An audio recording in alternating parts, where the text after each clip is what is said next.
All right. Happy Sunday, ladies and gentlemen. Welcome to Sabby Sabs podcast. I'm your host, sabrinasalvati. I want to give a shout out to everyone watching on YouTube, Twitter, and of course, Rumble. And welcome back, guys. Well, believe it or not, it appears there's no ceasefire. And we're going to get into all of that. We have a special guest coming on today. I know it's just crazy. I know you guys are like, you got to be kidding me. But no, there is no ceasefire, and things are definitely escalating. Donald Trump is crashing out. I do want to go ahead and show you the thumbnail so you can see what we are discussing tonight, ladies and gents, before I bring in our special guest. Tonight, we are discussing, yes, Iran hits ships. We're going to talk about those two ships that were hit in the Strait of Hormuz. Hormuz blocked. It's reverting back to what it was before. And Colonel Larry Wilkerson is here to discuss that with us. Plus, Trump is seriously melting down on Truth Social about all of this. People are asking if he is okay. Crazy times, ladies and gents. We're also going to discuss, if you haven't seen this, this is a big one. Crystal Ball is calling out AOC publicly. What did AOC do? We'll get into all of that. We're also going to discuss not a good week, I guess, for Kash Patel. He has been called out by The Atlantic. Apparently, they are saying that Kash Patel is allegedly a drunk on the job. We will get into all of that. And that is connected to the Erica Kirk event that just happened with her and Donald Trump. People are asking, I thought she was supposed to be afraid of her life or fear for her life. So, well, it's just crazy, guys. We're going to get into all of that. We're also going to discuss an old video of Chuck Schumer from 2018 has resurfaced on social media, and people are really upset about it. People are really mad at Chuck Schumer. We're going to talk about the Dem leadership and where it fits now in the grand scheme of things. That includes also Cory Booker and Kamala Harris with this event that they just had in Michigan, of all places. And last but not least, the woman that you see there in the fourth yellow square underneath Kash Patel is not grassroots. We are going to talk about these paid influencers that are going viral, that are convincing people that they are grassroots when they're really basically paid by the Democratic Party. So we're going to get into all of that, ladies and gents. But first, but foremost, let's go ahead and bring in our special guest. You have seen him here before. His name is Colonel Larry Wilkerson. He is the former chief of staff to Colin Powell. Let's go ahead and bring him back in. Hello, Colonel Wilkerson. Thank you for coming back. Hello, how are you? I was listening to you and thinking those Democrats will never learn. Even when they're getting an unprecedented advantage thrown at their feet, they'll still be cretins. Yeah, it's crazy times, man. We'll have to wait and see what happens, but it's definitely not looking good. And speaking of not looking good, this whole thing with Iran and the US, I want to go back to last week. Last week, there was a ceasefire that was announced between the United States and Iran. A part of that ceasefire, it was said that, or Donald Trump said that Israel would not continue to bomb Lebanon. He also went on to say that he called it the Strait of Iran, which was interesting. But he also went on to say that he was going to take over, that the U.S. was going to take over and have their own blockade in the Strait of Hormuz. Obviously, this did not go well with the other parties that are involved. And there was this response here from the IRGC. I want to show people what they said here because we're now going back. Iran has announced that transit through the Strait of Hormuz has reverted to its previous state of strict military control, citing repeated U.S. violations as the reason. Eric, can you turn this one up? Thank you. Iran has announced that transit through the Strait of Hormuz has reverted to its previous state of strict military control, citing repeated U.S. violations as the reason.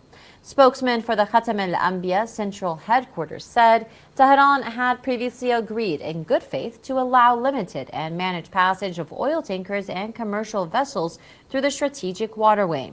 He accused Washington of repeated violations, alleging what it calls acts of piracy under the framework of a so-called naval blockade. Iran now says it has reinstated full control over the strait, placing it under strict supervision by its armed forces. Officials warned that the current restrictions will remain in place unless the United States guarantees complete freedom of navigation for vessels traveling to and from Iran. The Strait of Hormuz remains one of the world's most critical energy transit routes, raising concerns over global energy supply and regional stability. So, Colonel Wilkerson, so Iran has now reverted back to the decision that they had before, which is that other countries' ships can pass through the Strait of Hormuz, but apparently, of course, not the United States, not those countries that are being an aggressor towards Iran. And then this happened, and, you know, Donald Trump is freaking out. It says 2 Indian flagged vessels attacked by Iran gunboats in Hormuz, crew safe. I want to get your take on this. What is happening here? And what have you heard about these 2 vessels from India that the media is saying Iran attacked?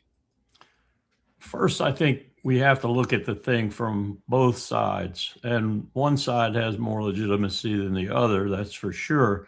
But both are sort of talking through their hats in the sense of who controls the Strait of Hormuz. The truth is, no one controls the Strait of Hormuz except when the power claiming control exerts it, and in the moments that it's exerting it. That is to say, if I want to shoot your ship and say I control the strait, I can do that. But then the other side comes back and comes after you if you do that, vice versa. Who has the greatest prerogative here, though? I'll go back to my conversation with President Ahmadinejad in New York City when he was there for the UN General Assembly series of meetings some years ago. And when I finished briefing him about the necessity for an instance at sea agreement in the Persian Gulf, and that's just simply an agreement whereby if you shoot at them or they shoot at you, you stop immediately and you go through certain procedures to prevent a war from breaking out. And he looked at me and in Farsi, translated adequately, I'm sure, said, now I got to get this straight. Iran has 1,875 nautical miles of coastline on the Persian Gulf, and the United States has none. Who's at fault here? Who's in waters that it shouldn't be in? And who's in waters that indeed, some of which are our territorial waters? So Iran has a lot more prerogative here in this, especially since we started this war of choice against them, this war crime war against them. So when assertions are made, one has to start, if one pays any attention to international law at all, and even the laws of armed warfare, then Iran has the prerogative when something comes up, especially when a ceasefire has been declared. Neither side is interpreting the ceasefire as a ceasefire should be interpreted, but we're the biggest violator. And as far as firing at the Indian ships goes, I don't know what the Iranian provocation was, but I suspect they're still trying to deal with an India that wants it both ways. They want to be able to deal with the United States. They want to be able to deal with the other states in the region and perhaps others. And at the same time, they want to be able to get their ships through the Strait of Hormuz. As long as India is doing anything that even slightly comports with being on the U.S.'s side in this struggle, then Iran's going to take action against those ships. I don't know if that's the reason, but I suspect it is. But bottom line is, neither side has any idea, Iranians probably more so than the U.S., what a ceasefire means. Donald Trump defines a ceasefire as you stop shooting completely, stop, dead in the water, but we can keep shooting. And Iran defines it, I think, as, okay, it's a ceasefire, but we own the strait. So if anybody tries to go through the strait that isn't given permission to go through the strait or hasn't paid their fees or both, then we're going to break the ceasefire to stop them. So what kind of ceasefire is that?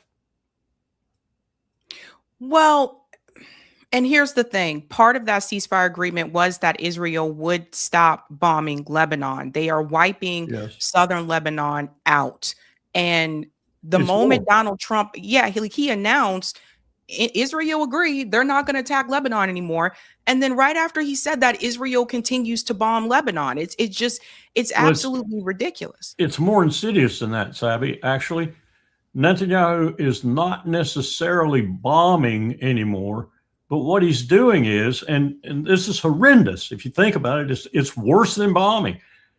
Once the ceasefire was announced and that Bibi had been a signatory to it, adherent to it, then people started flocking back to their homes in southern Lebanon. What he's doing now, he's not bombing them. He's not shooting them necessarily. I'm sure they're having trouble with ordnance and things like that lying all over the place.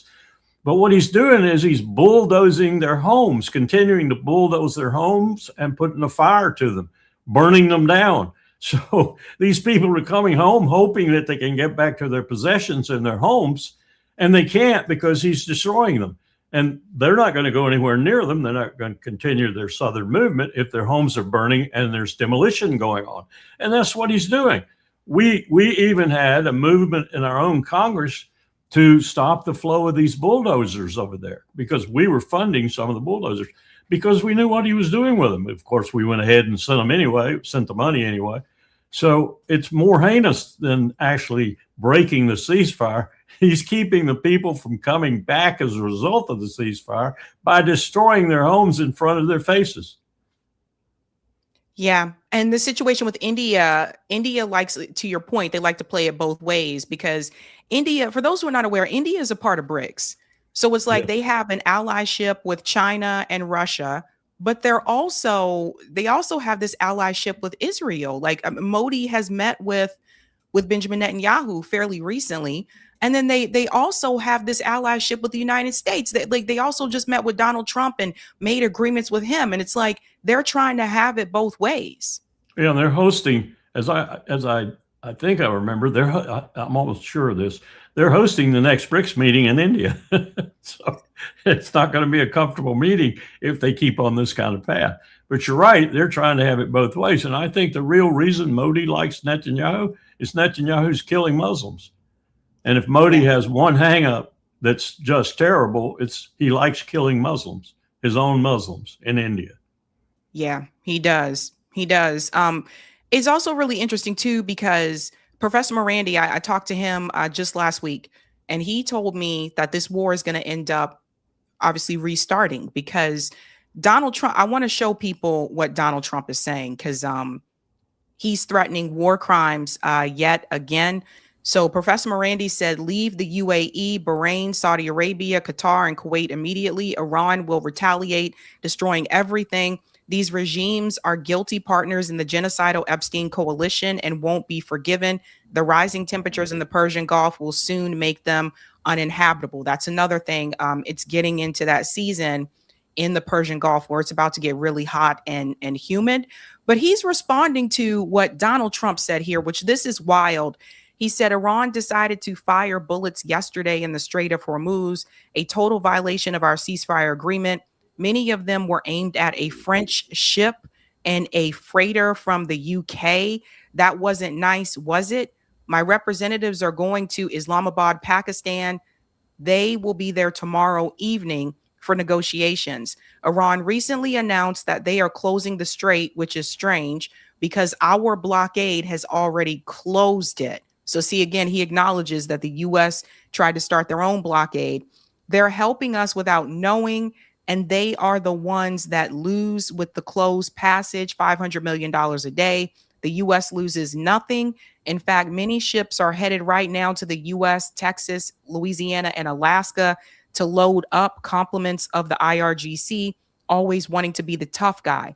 We're offering a very fair and reasonable deal, and I hope they take it. Because if they don't, the U.S. is going to knock out every single power plant and every single bridge in Iran. No more Mr. Nice Guy. They'll come down fast. They'll come down easy. And if they don't take the deal, it will be my honor to do what has to be done, which should have been done to Iran by other presidents for the last 47 years. It's time for the Iran killing machine to end. So he's threatening to destroy all of it. I think that's the only thing he knows how to do right now, and the only thing he knows how to say. Let's back up a second and let's examine what's happening right now. Most of the tankers that had departed with oil aboard for ports throughout the globe through the Strait of Hormuz have now arrived. They've probably, in most cases, unless it was an extremely long transit, offloaded their cargoes. So you have that oil in port in places that were getting desperate, like India, for example. Now there is no oil going to be flowing.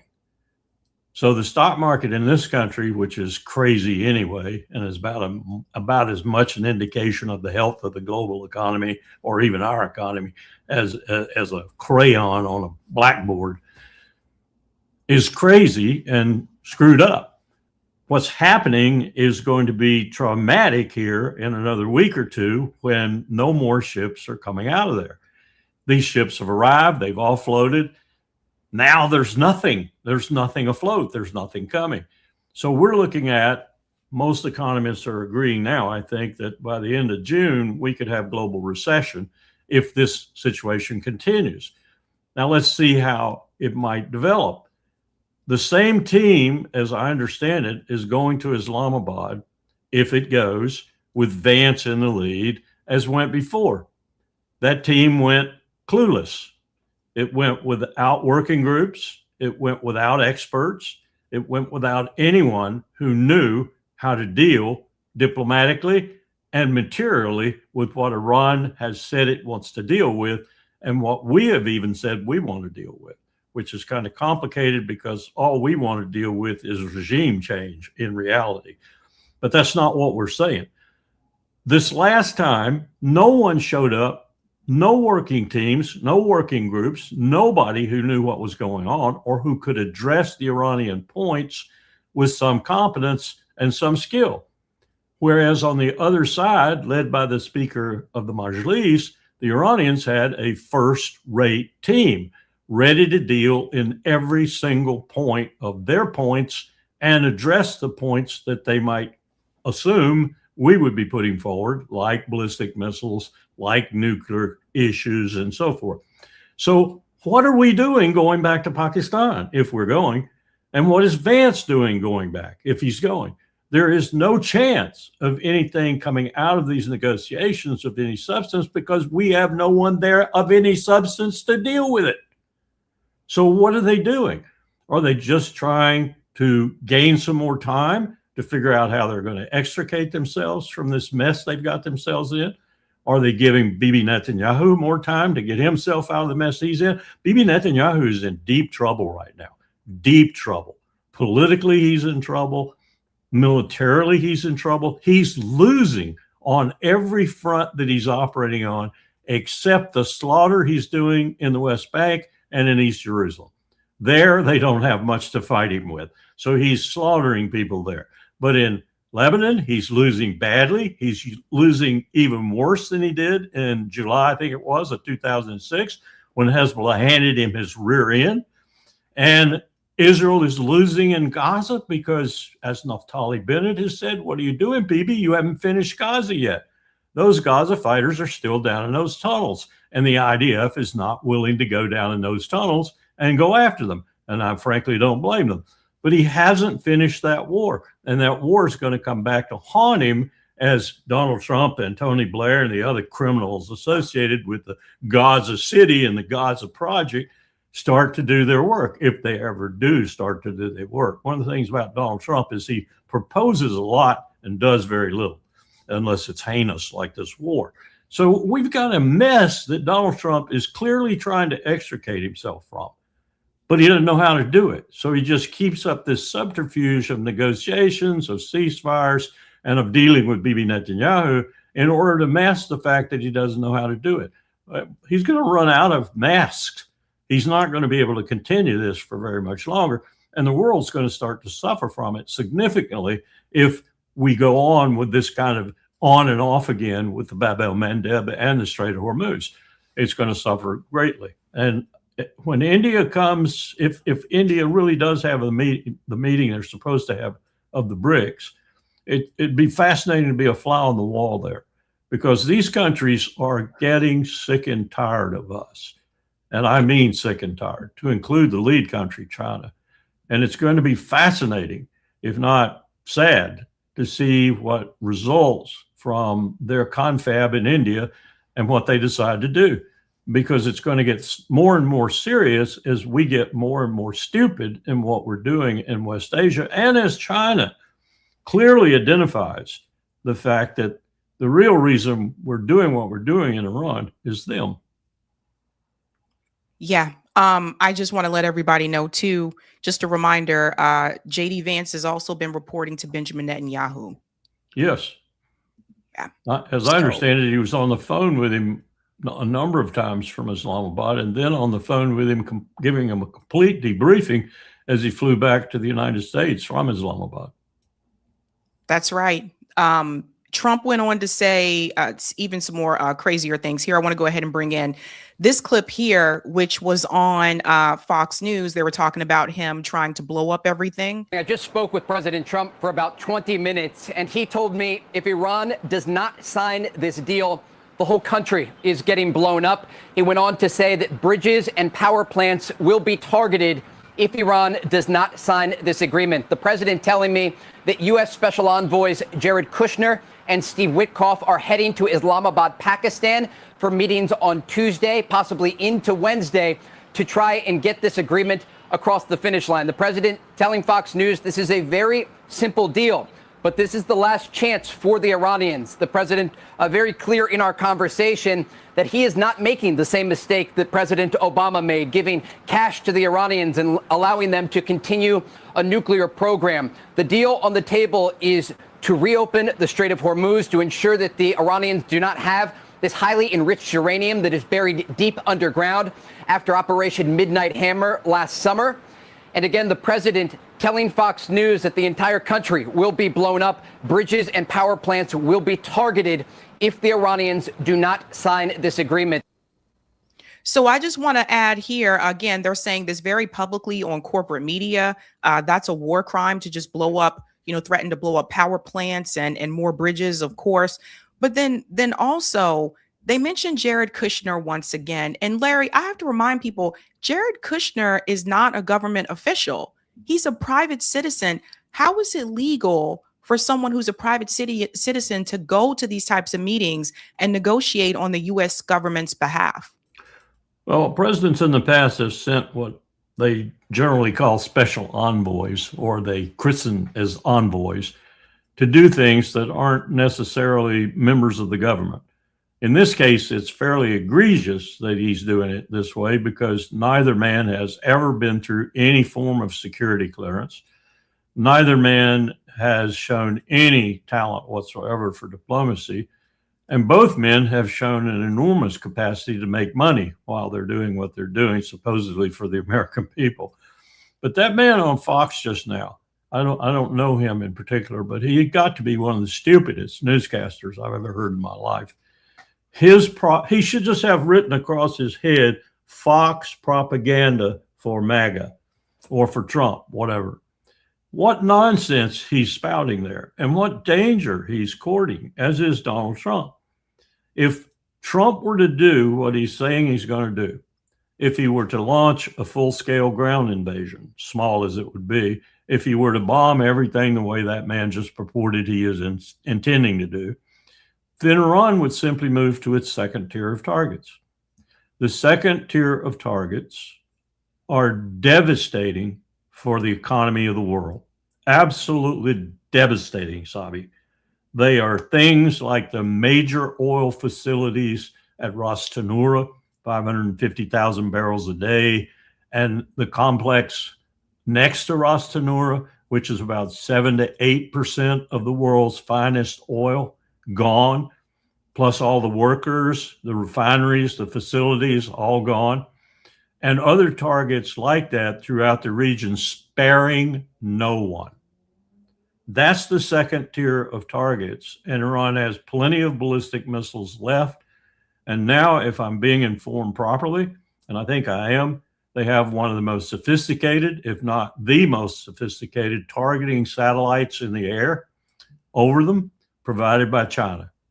This is how China is showing its irritation with what the United States is doing now that it fully comprehends that much of what it's doing is aimed at China, particularly the bombing of the railroad that comes out of China and through southern Iran and would eventually go up the Persian Gulf and into the Caucasus. That satellite will allow them with pinpoint accuracy to hit all these targets. Now, they don't even need that satellite as far as I'm concerned, because the devastation they wreaked in the first tier of targets on the oldest refinery in the Gulf in Bahrain, on our almost $500 million radar in Bahrain, making us blind overnight, on the facilities that they hit at Prince Sultan Air Base in Qatar, in Kurdistan, and around the region, devastating accuracy and devastating damage. If they launch this second tier, and they have plenty of missiles left, I'm told reliably that they have probably about 60% of their missile inventory left. What's more, they are making them every hour of every day. They're making more missiles. So if they hit this second tier, then those economists' predictions about the end of June being global recession and by September global depression are going to come true, because this is going to be devastating. And it won't matter one whit that Donald Trump is sitting on oil and liquid natural gas, and Russia's sitting on oil and liquid natural gas, just by the, I have so much I don't know what to do with it, like Donald Trump says. It won't make any difference unless you're willing to virtually give it to half the world. And when I say give it, I mean, you're not going to get the benchmarks. You're not going to get the inflated prices and everything, because these people would rather starve or, freeze to death in the winter than do that sort of thing with their economies. This is going to be a real disastrous situation. And it's not just the region that's going to be impacted. It's going to be the whole globe.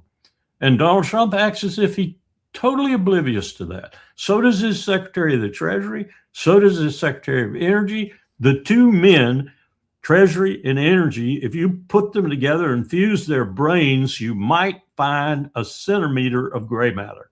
Not much more than that, though.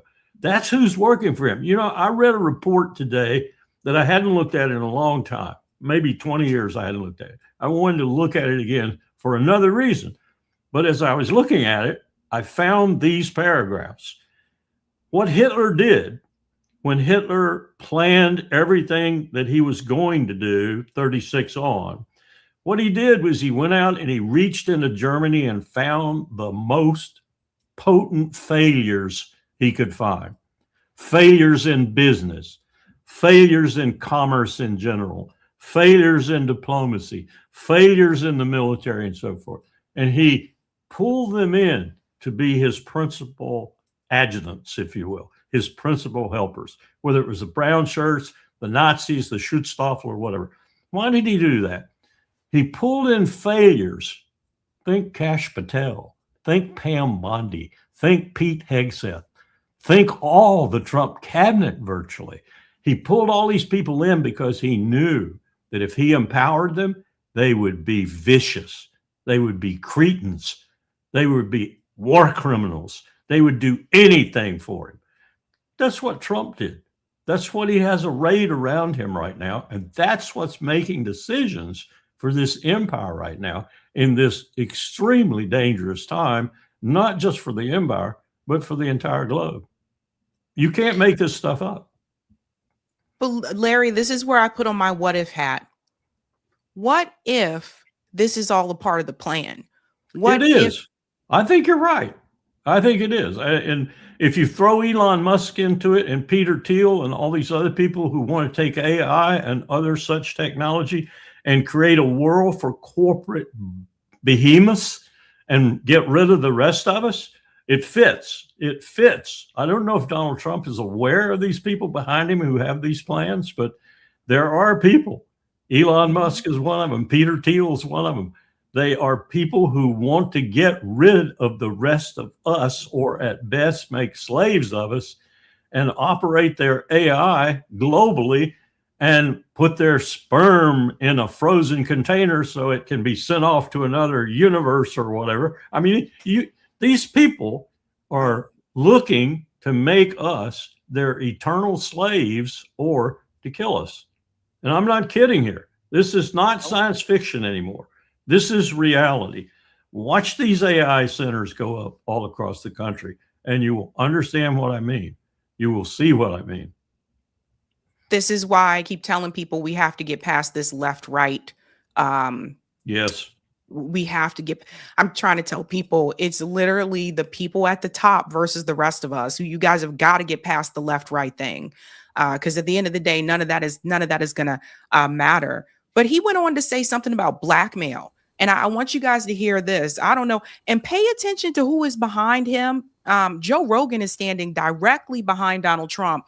Because remember all the people who were saying Joe Rogan is turning. Remember we were saying Joe Rogan's mad at Trump. He's turning on Trump. Joe Rogan is standing right there behind Donald Trump. So he's not turning on Trump. He's still very much present and involved. There's, of course, RFK Jr. But listen to what he says right here. That enforced regime change. But we're talking to them. They wanted to close up the Strait again, you know, as they've been doing for years. And they can't blackmail us. In fact, a lot of the ships are coming up to Texas. I don't know if you know, in Louisiana, the ships are coming up. They got used to it. Maybe they'll keep doing it. It's worked out pretty good. But it's going actually along very well. And we'll see. But we'll have some information by the end of the day. We're talking to them. That enforced. So Larry, he said, he's talking about Iran. He said they can't blackmail us. You catch that part? Mm-hmm. I did. He said that several times, actually. And I think he's trying to mask the fact that they are. They're not exactly blackmailing him. That's his interpretation of it. Think Epstein. Yeah, that's his interpretation. What they're actually doing is exerting their power. They're exerting their power geographically, they're exerting it militarily, and they're exerting it most decisive of all up here, their brain power. And they're outthinking Donald Trump at every juncture in this. And that's what worries me the most. And that's what, I got to say this, that's probably what worries Bibi Netanyahu too, because Bibi Netanyahu is not missing gray matter. He may be a vicious, maniacal, homicidal, genocidal leader, and he's all those things and worse, but he's not dumb. He's extremely smart. That's part of the problem with Bibi Netanyahu. He's smarter than almost anyone else in Israel. And that's one of the things that keeps him in power. Donald Trump is not. So Bibi's frustrated. He's very frustrated because he's arm in arm with an idiot.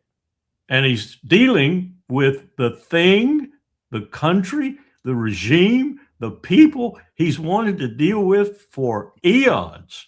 And it finally got him in his sights, finally going to destroy them, finally going to produce nothing but chaos all across this huge country. And Donald Trump's messing it up. He's got to be furious. He goes to bed every night spitting bullets, I'll bet you. Well, Iran did respond after Donald Trump, has made these threats. This is an audio recording here. I want you to hear what Iran says about Donald Trump here. This is Iranian Sepah calling you on channel 16. The Strait of Hormuz is still closed. We will open it by the order of our leader, Imam Khamenei, not by the tweets of some idiots. If you want to pass through the strait, you must ask permission from Iranian Sepah Navy. All vessels that have a connection with our enemies will be targeted if they try to pass the Strait of Hormuz out. So they said, I think he just told us why India was hit. Yeah.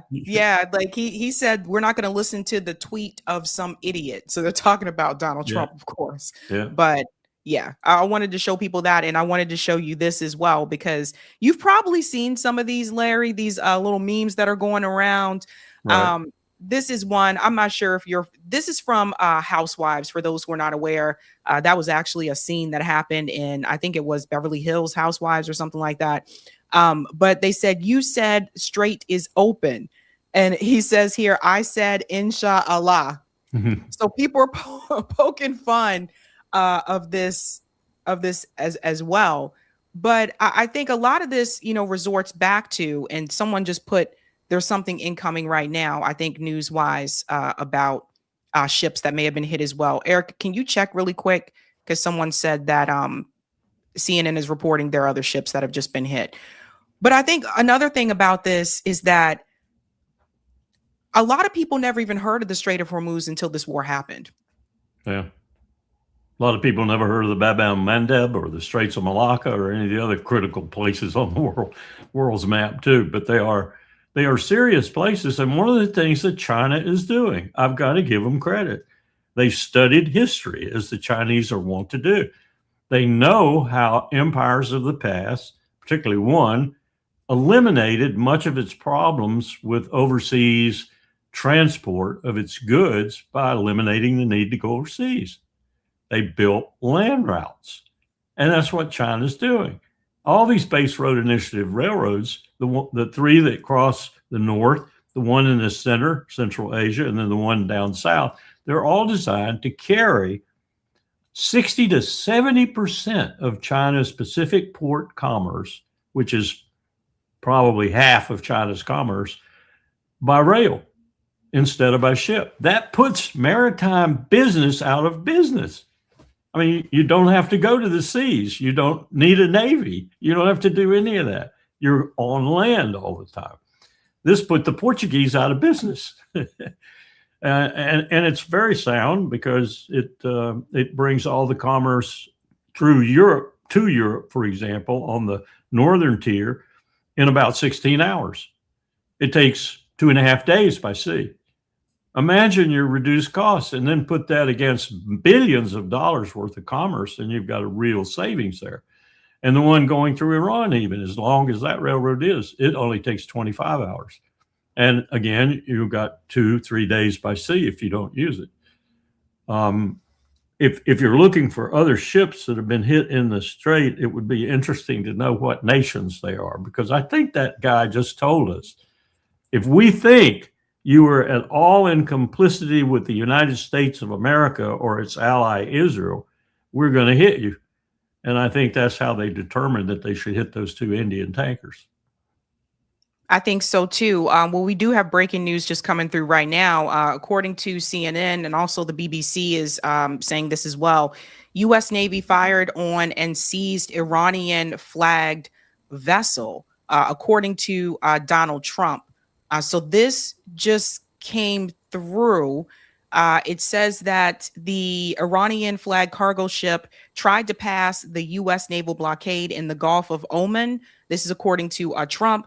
This marks the latest escalation in tensions over the region's waterways as Tehran maintains its grip on the Strait of Hormuz. So things are definitely heating up. Yeah, this may be the one that Spruance hit. I don't know, but it may be the one. The Spruance hit one. Apparently gutted the engine room, may have killed some people. When I heard that, I don't know if that's what this one is, but when I heard that, I was thinking about Ray Spruance, a real hero in the war in the Pacific in World War II, and what he would think about his second namesake ship doing that in this war of choice, which Ray Spruance would have had nothing to do with. The incompatibilities of this just plague me. There are people who fought in World War II in the United States Navy who would deplore what's happening right now with their Navy. Everything from the fact that crews aren't getting food to eat that's decent, to the fact that they had to sabotage Ford twice in order to get home, to the fact that the morale's on the bottom of the ocean, if you will. This is not something we should be doing, Sabby. It's just not something we should be doing, and we're doing it at the behest of a madman. Yeah, and speaking of madman, Trump is really crashing out. He posted this, the song "My Way" by Frank Sinatra, right? Right. So he shared this on Truth Social, and it's these lyrics from the song for people who have not heard the song. So Frank Sinatra in this song, he says, "And now the end is near, and so I face the final curtain. Regrets, I've had a few, but then again, too few to mention. I did it my way." This is some of the lyrics from the song. Old song, great song, but obviously this song is about Frank Sinatra reflecting back on his life, like things that he did in the past. And Donald Trump is given this impression that he's doing this too, but the song also says, "And now the end is near." So what is he trying to tell us? Well, I think he's saying the end of Iran is near. And I could tell you some things about Frank Sinatra that Marlon Brando revealed after a trip to Cuba with Frank and his other mafiosos that would make you tremble about that. Tell me, because I had a Frank Sinatra project when I was in high school. I did a project on Frank Sinatra. Well, but tell me this. I may not know about this. Well, when Brando was taken down there, it's my understanding anyway that he was persuaded to go finally by Sinatra. And of course, Sinatra was a tool of the mafia. Always, throughout his life, he was a tool of the mafia. And the mafia ran Myers Lansky, Lucky Luciano. They ran Cuba. They took $1 million bounty over to Fulgencio Batista's hacienda every month and put it on his front porch. That was his take, the leader of Cuba's take for letting them have his country. And when Brando got there and saw what Sinatra and the other Hollywood types were doing in Havana, he said, "I'm out of here. I'm gone. I don't do this kind of shit." And he went home, and he never came back because Brando was not that kind of person. Brando was a pretty upright dude. He didn't, do things like they were doing in Cuba, which was everything from prostitution to gambling to, worse than that in many respects. There's a book called Havana Nocturne that every American should read to understand what it was that Fidel Castro and his right-hand man, Che Guevara, were up against and why they did what they did. And why our own CIA, Sabby, you ready for this? Our own CIA was in the Sierra Madre Mountains with Fidel, reporting back that this young man is a straight shooter, and he is up against a crooked bum in Fulgencio Batista. and the Batista's being helped by the mafia. Well, of course, Franklin Roosevelt helped put the mafia down there, paying Lucky Luciano back for taking care of the docks during World War II. This is, that scene in The Godfather where they're out on the balcony and they're dividing the cake up and the cake is shaped like Cuba. That happened. That was a real depiction. And so you get to the point where Castro is willing, once he's performed his business of getting rid of Batista and getting rid of all those bums that were running Cuba, he's willing to have a rapprochement with the United States. And he comes here. He traveled here. And we wined and dined, and he wined and dined, and it looked like it was going to be okay. And then all of a sudden we decided, no. We can't have this guy. We can't have this guy. And Che Guevara wasn't a bad communist, his tactician. Che was a true guerrilla in many respects. But we fouled it all, and now it's been 70 years of blockade, stupid war criminal blockade against Cuba, and now Cuba's fallen apart, absolutely fallen apart, because we have stripped it of all its friends and its allies, Venezuela being the last one. Russia put a ship in there. Russia put a tanker in there. So they did get some relief, but this is a sordid story. Every American should read Havana Nocturne. It's truly a blasphemous story about what we did to Cuba. I'll have to put that one on my list too, because I've just started reading Going to Tehran, because Professor Morandi told me I needed to read that one. That's a good book too. Yeah. Yeah, it's very devastating. I'm still in the first chapter and I'm already like, oh my God, they knew this years ago. Like, it's just everybody. I definitely recommend that you read that book, because it just goes to show you, like, the government knew this would not be the right path forward with Iran. There's two more things that Donald Trump, I want to show you guys. He's telling people that he is willing to revoke his rights as a citizen. Like, dude is seriously lost it. This account here, this guy said, Mr. President, I am not giving up my rights for anyone or any cause. So I just want to show you guys, like, what he said down here. This is crazy. He said, I am willing to risk the giving up of my rights and privileges as a citizen for our great military and country. That's from the President of the United States. Well, he likes those kind of people, I guess. Got plenty of them around him. Pete Hegseth being the leading one.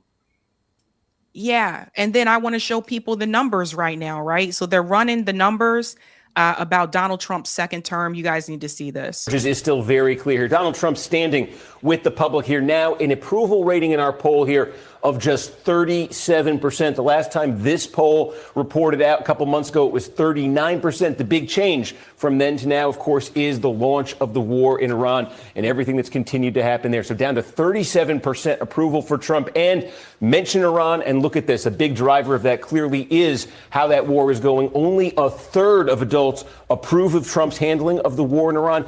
There's a quarter, I should say, 1/4 of Republicans say they disapprove. Those who call themselves Republicans, that might be something to keep an eye on. This continues to be a problem for the president. Inflation, the cost of living. This has been the story of his second term, is still very clear here. Donald Trump standing with the public here now in a.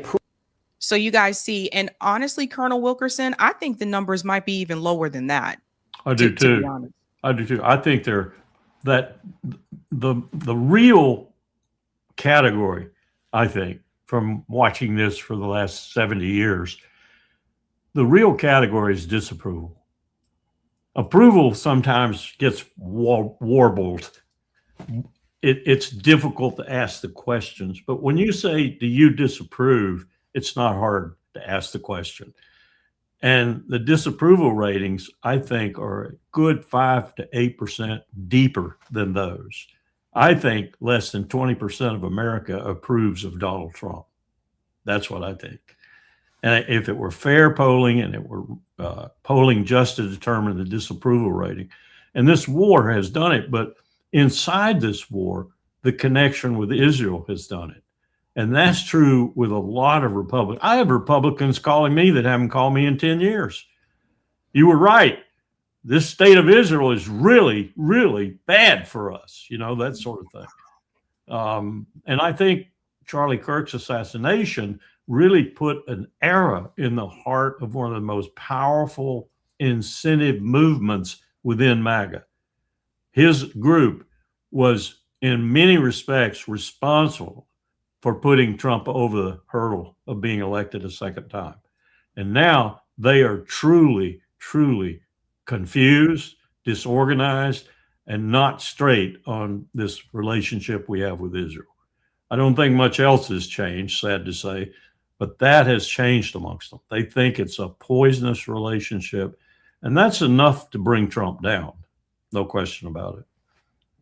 Do you foresee Donald Trump finishing this second term? I don't know why I say that, but because what my mind tells me is if he doesn't finish it, he'll either be assassinated, he'll die of his own McDonald's habit, or something else will happen that will be a new incident in our history, and he'll leave. I just don't feel like he's going to complete the term. I can't explain why I have that feeling, but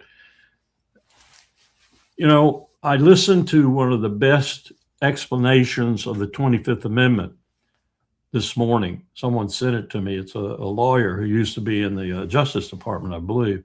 She really knows her brief, and she talks about the 25th Amendment, and she absolutely convinced me, one, it was a stupid amendment in the first place, and second, it couldn't work. It's even harder, the way she explained it, to get it to work than impeachment.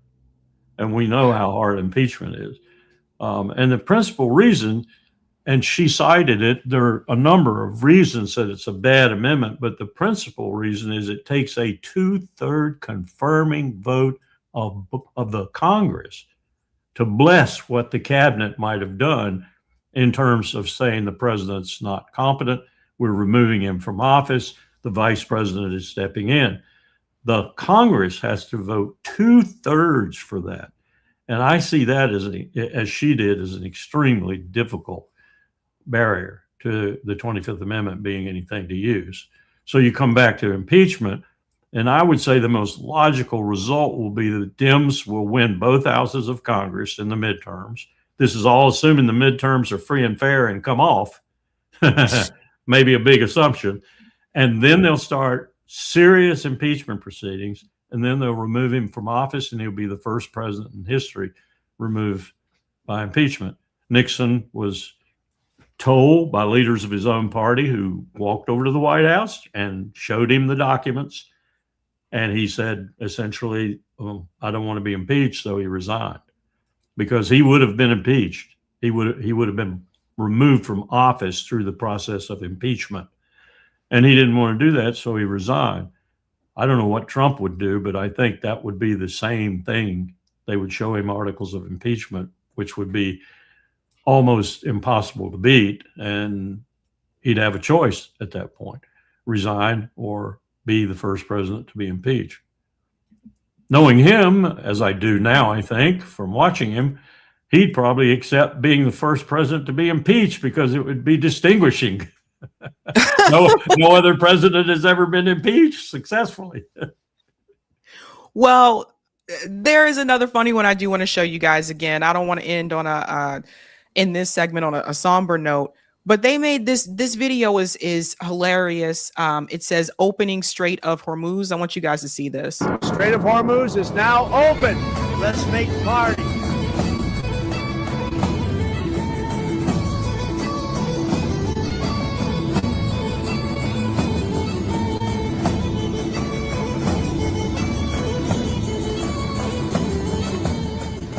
If only ending wars were that simple.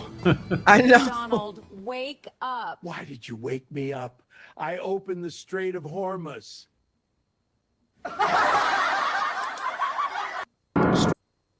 Yeah.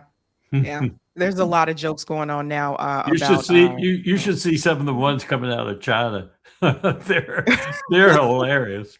And they're little bot like things, and they go around saying things. The Chinese do have some people who have a vivid sense of humor.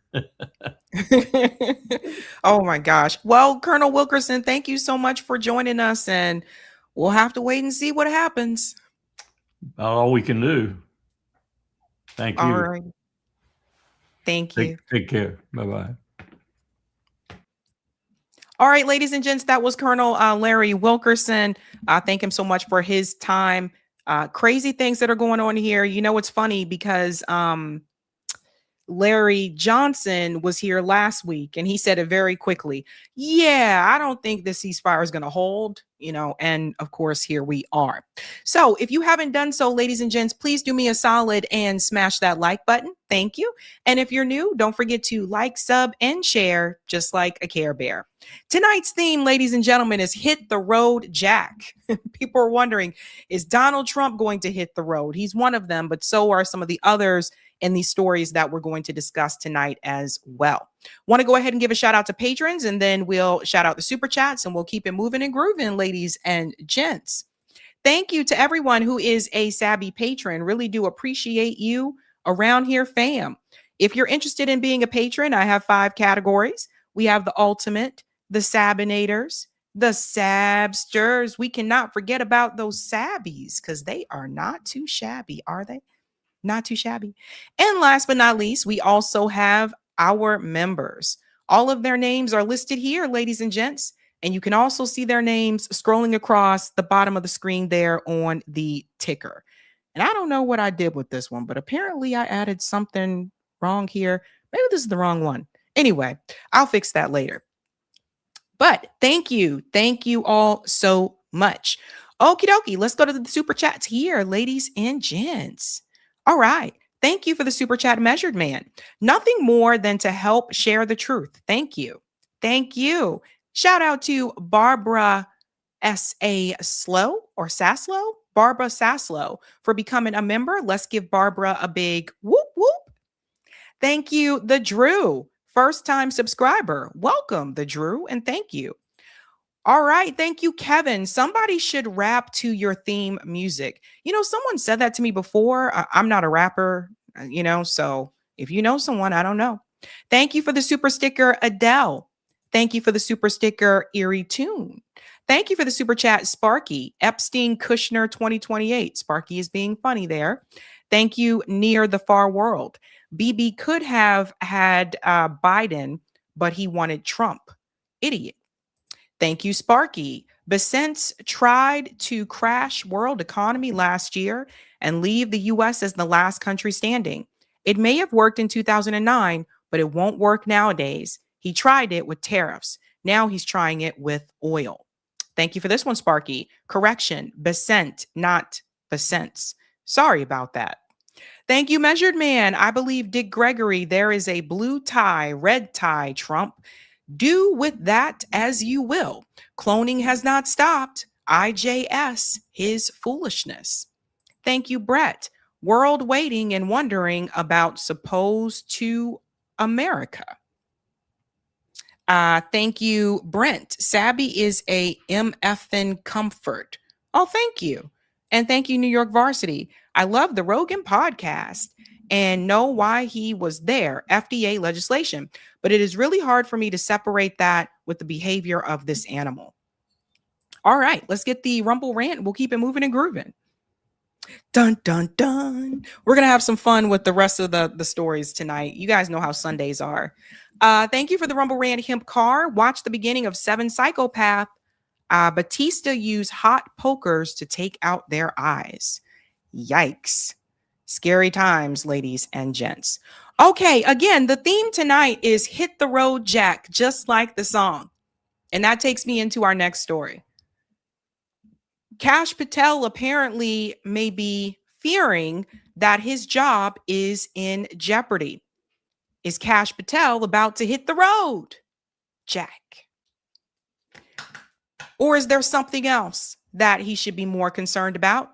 There was a hit piece written about Kash Patel by The Atlantic, and everybody is crashing out. According to The Atlantic, they are saying that Kash Patel is allegedly a drunk on the job. The FBI director is MIA. Kash Patel has alarmed colleagues with episodes of excessive drinking and unexplained absences. By the way, this is written by Sarah Fitzpatrick. This is alleged. I say that because Kash Patel is already threatening to sue. Threatening to sue. Yes, we'll get into it.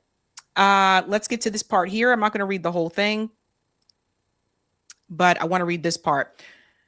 On April 10th, Kash Patel was preparing to leave work for the weekend. He struggled to log into an internal computer system. He quickly became convinced that he had been locked out, and he panicked, frantically calling aides and allies to announce that he had been fired by the White House, according to 9 people familiar with his outreach. 2 of these people described his behavior as freak out. You know, it reminds me of that scene from Jerry Maguire. I hope everybody's seen that movie by now, but in Jerry Maguire, there's that scene where Tom Cruise character, who's Jerry, he finds out that they're letting him go. And he's like, everybody, it's okay. It's okay. Don't worry. I'm not going to freak out. Patel oversees an agency that employs roughly 38,000 people, including many who are trained to investigate and verify information that can be presented under oath in a court of law. News of his emotional outburst ricocheted through the bureau, prompting chatter among officials and in some corners of the building, expressions of relief. The White House fielded calls from the bureau and from members of Congress asking who was now in charge of the FBI. So let's go ahead and get into this clip here, ladies and gents, because it's a something. A bombshell report in The Atlantic about the FBI Director Kash Patel is making the rounds in Washington this morning. Staff writer Sarah Fitzpatrick wrote in an investigative piece that published last night, quote, Patel, according to multiple current officials as well as former officials who have stayed close to him, is deeply concerned that his job is in jeopardy. He has good reason to think so, including some having to do with what witnesses described as bouts of excessive drinking, end quote. You might remember back in February when Kash Patel was seen celebrating with the U.S. men's hockey team after their gold medal victory in the recent Winter Olympics. The incident apparently raised eyebrows for many in the Trump administration, according to Fitzpatrick, but she reports the concerns of FBI officials she talked to go much further than that. Quote, they said that the problems with his conduct go well beyond what was previously known and include conspicuous inebriation and unexplained absences. His behavior has often alarmed officials at the FBI and the Department of Justice, even as he won support from the White House for his eager participation in Trump's effort to turn federal law enforcement against the president's perceived political enemies. And let's pause here for a second. I thought it was relatively known before Kash Patel was appointed to this position that he was kind of a party dude. You know, same thing with Pete Hegseth. Like these are party dudes. They're party bros. So I thought that was kind of known. But it's just, I'm laughing because of the other video I'm going to show you, but there are a number of memes about Kash Patel right now. But the reality is, come on. Did anybody take Kash Patel seriously? Did anybody take Pete Hegseth seriously? Like I said, like, were they really qualified for these positions? No, not at all. And now people are starting to talk. People within the Trump administration, the staffers, people are starting to snitch on Kash Patel. Now, you guys know they already fired Pam Bondi. Now they're starting to talk about Kash Patel. Quote, in response, Team Patel is readying for a fight. The FBI director's spokesperson, Erica Knight, is denying the Atlantic's reporting and threatening legal action. She posted online, quote, lawsuit is being filed, end quote. Now, we should emphasize here that MS Now has not independently confirmed any of this reporting. Fitzpatrick writes that the implication of Patel's conduct for the FBI, America's premier law enforcement agency, are huge. Quote, some at the FBI are concerned that Patel's behavior has left the country more vulnerable. One former senior intelligence official told me that there's a lack of experience at FBI headquarters and that the turnover rate is high in field offices because of both voluntary departures and Patel-ordered purges. The result is an FBI workforce being asked to accomplish more with fewer resources and with less direction from the top. So here's my thing, right? So it looks as though they're trying to use alcohol, the drinking, as a reason to get Kash Patel out of there. When I'm looking back at the Epstein files, And I'm like, why wasn't that used as an excuse to get him out of there? Kash Patel sat right there on national television and told everyone, nope, there's nothing to see here, folks. Nothing suspicious, nothing peculiar. He sat right there next to Dan Bongino and said, nope, there's nothing to see there. Sorry, don't know what to tell you. Then 3% of those files are released. And even in just that 3%, there was definitely something to see, which is why many of us were talking about it at that point in time. So you mean to tell me after that, there's no accountability for the FBI director after 3% of those files were released? Imagine if all of them had been released. There was no accountability there, none. So it sounds like what they're going to try to do is use the drinking on the job as a way to get him out of there, instead of telling, the more serious reason, which is the fact that he lied when he said that there was nothing to see with the Epstein files. Things like that. End quote. The Atlantic's Sarah Fitzpatrick joins me now. Sarah, welcome to the show. Nice to see you. Nice to see you. Sarah, I want to touch on that last point first. So I was just talking to David Rode about the situation in Iran. That's actually central to a lot of this. There have been a number of Iran experts at the FBI who were let go. Kash Patel was asked about this at Congress. He said that it was about an unrelated matter, but they're sort of weak on that front. And America is at war with an adversary that does actually have proven capabilities to cause trouble in America. Absolutely. I think that is the center of this reporting, the through line of the reporting, and why I was able to kind of have this pattern documented at so many different levels, not just within the FBI, but outside of it, other national security agencies. This is a government-wide alarm that people are trying to sound because, again, they feel that the stakes right now are so high, particularly relevant to the threats that are coming from Iran, but also other actors that may sense this moment of weakness for the United States and take advantage of that. So yes, that is the key point, the key fear that underlines this story, and that I hear from everyone I talk to almost on a daily basis. So let's also get into the fact of, some of this corruption. We called it out on this show when it was reported that Kash Patel was using the FBI private plane to fly him and his girlfriend around to concerts. I mean, I said something then. I was like, wait a minute now. What? Why is that okay? Why is that happening? Right? So it's not just the drinking and being drunk on the job. Yes, that absolutely is a problem. But it's all the other things that happened before that there should have been several articles written about. The lying about the Epstein files, using a government private plane that is supposed to be for you and your job to fly around with you and your girlfriend to go to shows and concerts, things like that. But according to Kash Patel, he says he's been tough on crime and he's catching the criminals, but not the ones that have money. Times like this, we have to laugh. And as I said, there are a number of people that have made these memes about Kash Patel. I mean, if we go back again to that hockey night, remember all this? Remember he was partying with the USA men's hockey team? It was like chug a chug, chug, chug. Like, yeah, this was all in the midst of the Epstein files too. That's what Kash Patel was doing. Now, I'm not here to say that people can't enjoy themselves and people can't have lives. But what I'm saying is he exhibited this behavior early on. Let's go to part 2 for Type VNC, Eric, because I want to show you something kind of funny. And then we'll get to the Eric Kirk part, because we're asking these questions again. Is it time for some of these people to hit the road? Is Kash Patel going to hit the road, Jack? This is so funny. I'm sorry, I had to show this one. I got to show it, guys. I told you we're going to have some laughs tonight.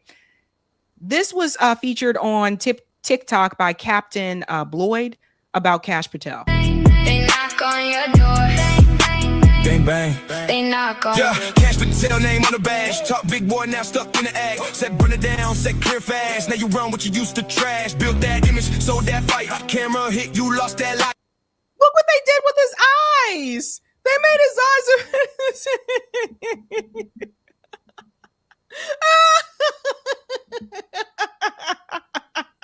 All that talk don't hold that weight. For real quick when it's high stakes. Bang, bang, better ram, hit the door. Drunk, you laid on the floor. Yeah. Bang, bang, hear the sound, break it down. Break down. Built it up just to lose it now. Late night spin, can't stand straight. Hey, just not too damn late. Knock, knock, knock, still no reply. Top seat silent. Wonder why. Bring the ram, break that frame. Top of power, still the same. Unreachable when it counts the most. Playing leader, acting ghost. Nashville lights, but the voice ain't there. Stage look loud, but the crowd don't care. Auto-tune dreams, no real tone. Dead crowd stay all on their phone. You fund the flights, push that show, but the streams stay flat. Don't bro, country act, but it don't feel right. More like dress up on the stage light. You said you'd take it all down. Is that supposed to be JD Vance with the afro? That looks like. Now you're lost in the sound. You said you stand your ground. Now you're falling right now. USA ice, real one skate, take real hits, play real fake. You on thin ice, lose that pace, slide right out, can't hold your place. Bang, bang, battering ram, hit the door. Cash. Drunk, you laid on the floor. Yeah. Bang, bang, hear the sound, break it down. Back down. Built it up, now we're breaking down. Bang, bang, bang, bang, bang, bang, bang, bang, bang, bang, bang, bang, bang, bang. Let go the hall. You went up, now you fall. Eyes. Those eyes are a bit much. Well, if you thought that was interesting, that question that we have there is Kash Patel going to hit the road, Jack? Now we have to venture into the Erica question here as well. Now, I just want to remind everybody, it was just a couple of days ago that Erica Kirk said she could not be present at the event that her and JD Vance were supposed to co-host at the University of Georgia. She said she could not be present there apparently because there were threats against her, threats on her life.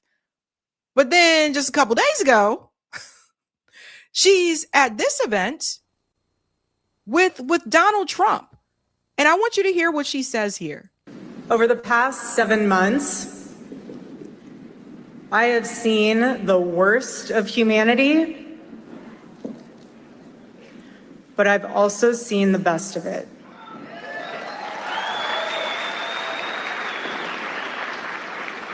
And it's reminded me that every day when you wake up, you have a choice to spend your days focused on what's broken, or you can recognize our freedoms and fight to protect them. So we're not supposed to talk about the things that are wrong? Yes, I know, the crazy eyes. Peep the eyes, guys. Peep the eyes. As Americans, we are all privileged to live in the greatest country in the world.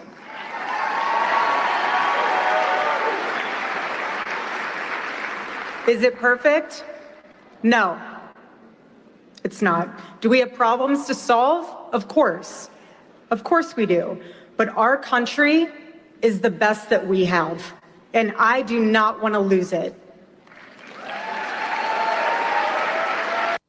Then you should be against these wars. You should be calling out the billionaire class. You should be calling out all the corruption. If you don't want to lose, if you don't want things to fall apart here in the United States, then certainly Erica would use her voice to do that. Yes? No.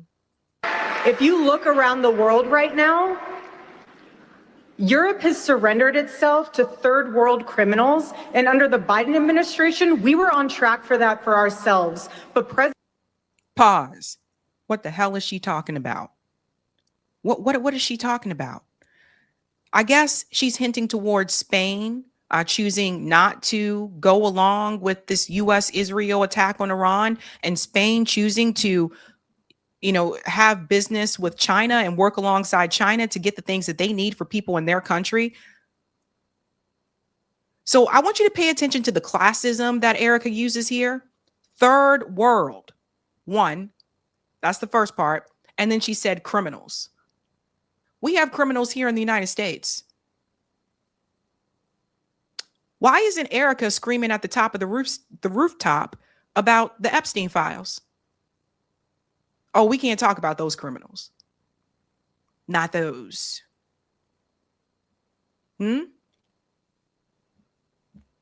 What makes the people in Iran criminals? What makes them criminal? What laws are they breaking? What laws are they breaking? Wasn't it the US and Israel that decided to strike Iran? Does Erica Kirk ever say anything about all the kids that are killed from US bombs? Does she ever say anything about all the kids that were killed in Gaza? Does she say anything about the kids that were killed right there in Iran at that girls' school? Does she say anything? Why she don't say nothing about that? Since she's talking about criminals, why she ain't talking about that? I don't know if this is supposed to be some type of soft launch for a presidential race or as a running mate to JD Vance, but she lost people with this. President Trump came in and course corrected.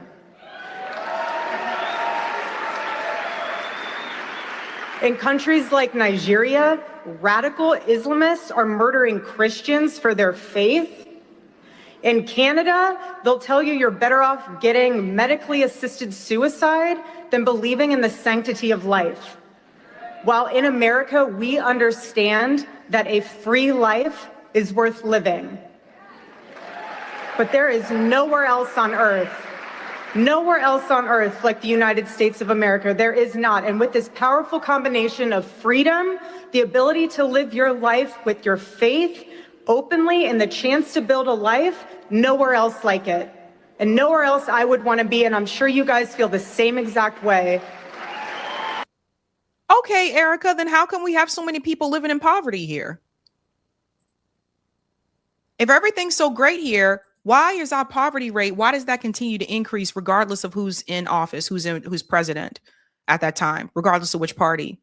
Why does our homelessness rate continue to increase if we got it so good here? Why? See, she won't talk about that, though. She also went on to say this. I guess this is a dig here in a way.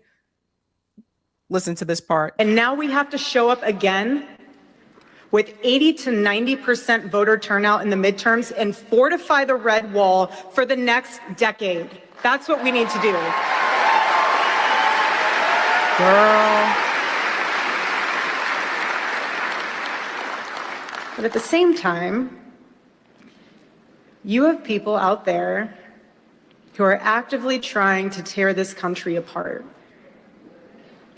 They love to start fights, dividing us all against each other, spreading negativity, all to get clicks and influence the algorithm to maximize profits. Well, you know something about that, don't you, Erica? You know something about that. No, I think it's just the fact that a lot of people have been waking up. A lot of people have been waking up to the fact that they were duped either by President Trump or others alike, that this system is corrupt. The political system, the economic system, there's so much corruption. A lot of people have waken up. And Erica doesn't like the fact that people have woken up about her too. Meanwhile, building is hard. Getting out the vote, talking to real people, spiritual revival, that's actual work. That is actual work. Hey, don't get it twisted. Doing a podcast is work. Don't get it twisted, guys. Okay? This is not easy. You just don't sit down in front of a camera and just talk. There's articles you got to read. There's videos you have to watch. You have to plan a whole show. It's not as simple as you think it is. So this is work if you want to do it well. But let's go back to her saying, get out the vote. And my husband, Charlie, gave his life for that work. And what gets built lasts for generations long after the noise has run out of one-liners.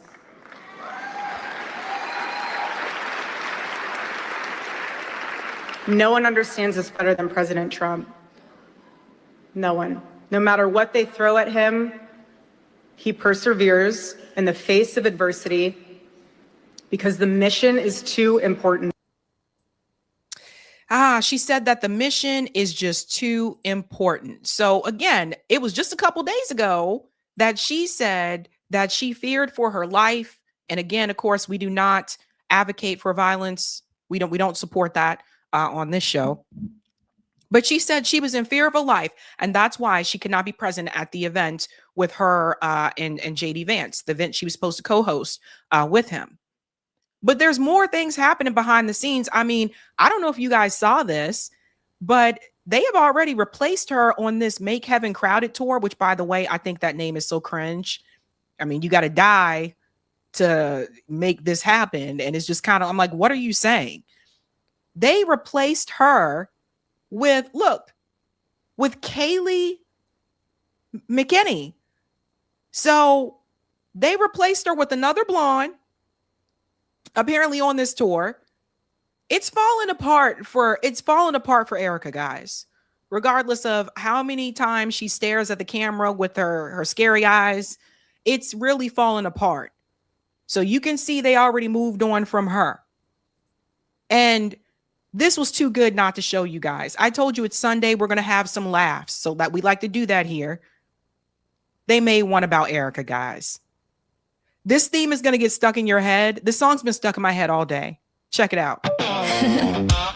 Hey, y'all. This one's for the timeline.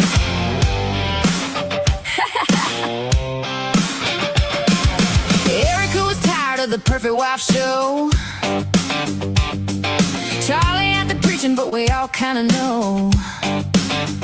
Secret nights with Benny, keeping it on the low. Mama spilled the tea, said the family man thing was just for show. Then that Utah night, under those bright lights, one rooftop shot into Charlie's big fight. Goodbye, Charlie. Goodbye, Charlie. Ain't no widow tears, she's smiling oh so hearty. Goodbye, Charlie. Goodbye, Charlie. Now she's running TPUSA, hugging on JD. They said now she's running TPUSA and hugging on JD. Go over the org faster than you could blink. Change the wheel, move the cash, didn't miss a thing. Wrapped her arms round Vance, fingers through his hair. Whispered, you remind me of Charlie, honey, we all stare. She's crazy, she's wild, she's living her best life. While the internet's screaming Black Widow, that's right. Police said lone gunman, case closed real quick. But the conspiracies are thick and the rumors are slick. She's glowing on stage with the next big thing. Erica's crazy era, let the whole world sing. Goodbye, Charlie. Goodbye, Charlie. She's the new queen now, living wild and free. Goodbye, Charlie. Woo! Goodbye, Charlie. Erica's crazy era, singing loud with me. Yeah. Goodbye, Charlie. Goodbye, Charlie. They've been killing it, huh? Yeah. And that one is very, very catchy. So it shows you guys, everybody sees it. It's global. It's not just us here in the United States. Everyone sees it. So the question remains. Are they going to stay? Are they going to leave? Kash Patel said he allegedly believed that his job may be in jeopardy. So is Kash Patel going to hit the road, Jack? Is Erica Kirk going to hit the road, Jack? And if that's the case, I guess if you say so, you got to pack your bags and go. Hit the road, Jack. Don't you come back no more. You guys know we got to have some fun here and there, but they've been killing me with those songs. They have been killing me so much. All right, let's go ahead to some of the comments here, and then we'll go to the next story. It's Sunday Fun Day. Thank you for the super chat, Leonard. When the poor give to the rich, the devil laughs. And to paraphrase the quote made by the late NFL coach Dennis Green, Trump and MAGA are who we thought they were. We actually were King said, how did she say? Yeah, I know. It's Burrow. I always say it. I've always said it like that for the longest time, Burrow, but it's Burrow. Thank you. Thank you, Kenman. Cash, help me help you. Shout out to Wandy USA, who's been a member for 9 months. And shout out to Mispan, who has become a new member. Let's give them a big whoop, whoop. Goodbye, Charlie. See, it's stuck in my head. It's stuck in my head. Thank you, Kenman. Oh, Aziz Ansari needs to star as Kash Patel in a biopic. That would be funny, right?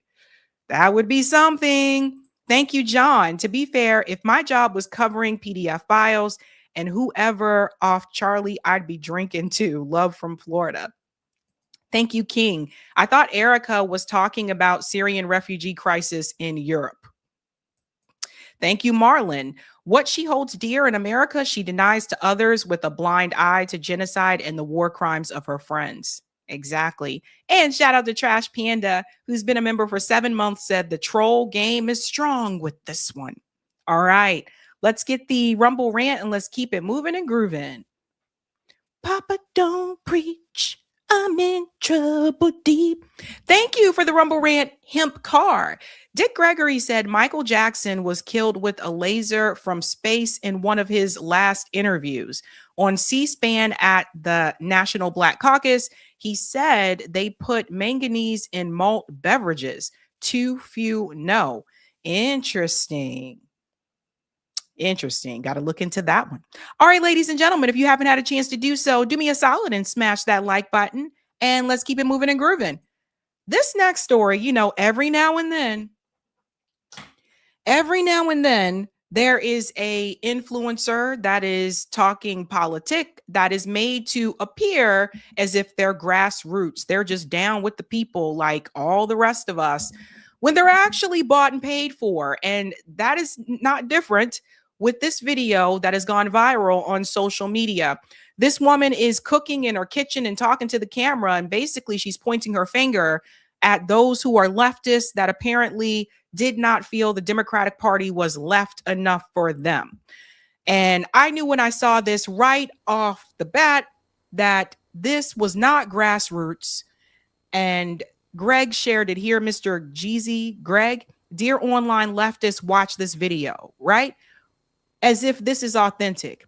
First of all, the first thing that stood out to me is she's wearing a t-shirt that says George W. Bush must be sued. Okay, that's scripted. Right out the bat, scripted. Whether she believes that or not, you can tell those of us that do this, we know when someone's grassroots and when they're not. She's in the kitchen cooking. You know who else used to do this? Politic Girl, who now appears on CNN from time to time. I warned people back then that Politic Girl was also an actress. You had to look it up. She's from Canada, but she was an actress in Canada. And so she was making these videos in her kitchen like, look, I'm just like you. I'm just in my kitchen making food, da-da-da. I told you guys she was paid too. So let's get into it. This lesson that she wants to teach online leftists. The problem is online leftists have never felt this level of discomfort before in their lives, and they don't know what to do with these big feelings when it comes to politics. Because a lot of these online leftists only started voting in 2016. Their boy Bernie did not win, and so clearly the entire system was broken. Mind you, Bernie Sanders wasn't a good candidate. He thought he... Pause. So do you see the talking points right off the bat, DNC talking points? Because she says they thought the system was broken because their boy Bernie didn't win. And she says that Bernie wasn't a good candidate. Okay, that's typical DNC talking points. But the reality is, and this is a lie, the reality is the Democratic National Convention, they stole it from Bernie Sanders. Of course, she's not going to mention that in this video because that's not what she's paid to say. And a lot of people fell for this. They saw this woman in her kitchen cutting vegetables. I'm just like you. I'm just chill. And they're like, see, yeah, leftists need to hear this. They need to hear this message that is coming from this woman. This is all scripted and fake. So how can you say that and not say that the DNC stole states from Bernie Sanders and gave them to Hillary Clinton? How could you not say that? She looks past an entire generation as well, because many of us had also voted for Obama in 2008. So you see how she just jump ahead, and it's so predictable. Let's keep going. He can win on class warfare. Turns out he cannot. Twice, mind you. Because that was their first election, they think it was broken. My first election was Bush v. Gore. Imagine how I feel. Imagine what life could have been had the courts not decided the 2000 election. But we didn't stop engaging in the political discourse and trying to throw the entire party away. This is so scripted. You guys have got to believe me how many people actually fell for this, right? We didn't try to throw the whole entire party away. So she is still trying to convince people. She's still trying to convince people, basically in this video, that the DNC didn't cheat, and they did. You know, there was a lawsuit about this. It was called the DNC fraud lawsuit, where they went to court. Actually, Nico House was the one that pushed this. And the lawyers who pushed this in court, they were on my show and they talked about what happened. And the thing is this, basically what the federal judge said is that the Democratic Party is a private corporation and that they can decide who they want the nominee to be. And that just because you vote for someone in a primary doesn't mean that that has to be the nominee. They argued this in court. You guys get me? So of course she does not bring that into this conversation at all. Doesn't mention the DNC fraud lawsuit. Doesn't mention how, and that's not a gotcha. The whole, well, I remember Bush Gore and that wasn't fair either. That's not a gotcha. All you're doing is telling people that the system is rigged, which is what we've been saying for a long time. Wild, man. We just needed to be better. We needed to find ways for incremental change. The problem with online leftists and their love for Bernie Sanders and him not winning and them not actually doing any kind of reflection on each other is that they feel like if they just are radical enough, people will come around. You're trying to revolutionize a country that still has lynchings. How quickly do you think America will turn to your cause? Truly. America's 250 years old, and 60 years ago, they finally gave black people the ability to vote. But you guys can't even win on the local level.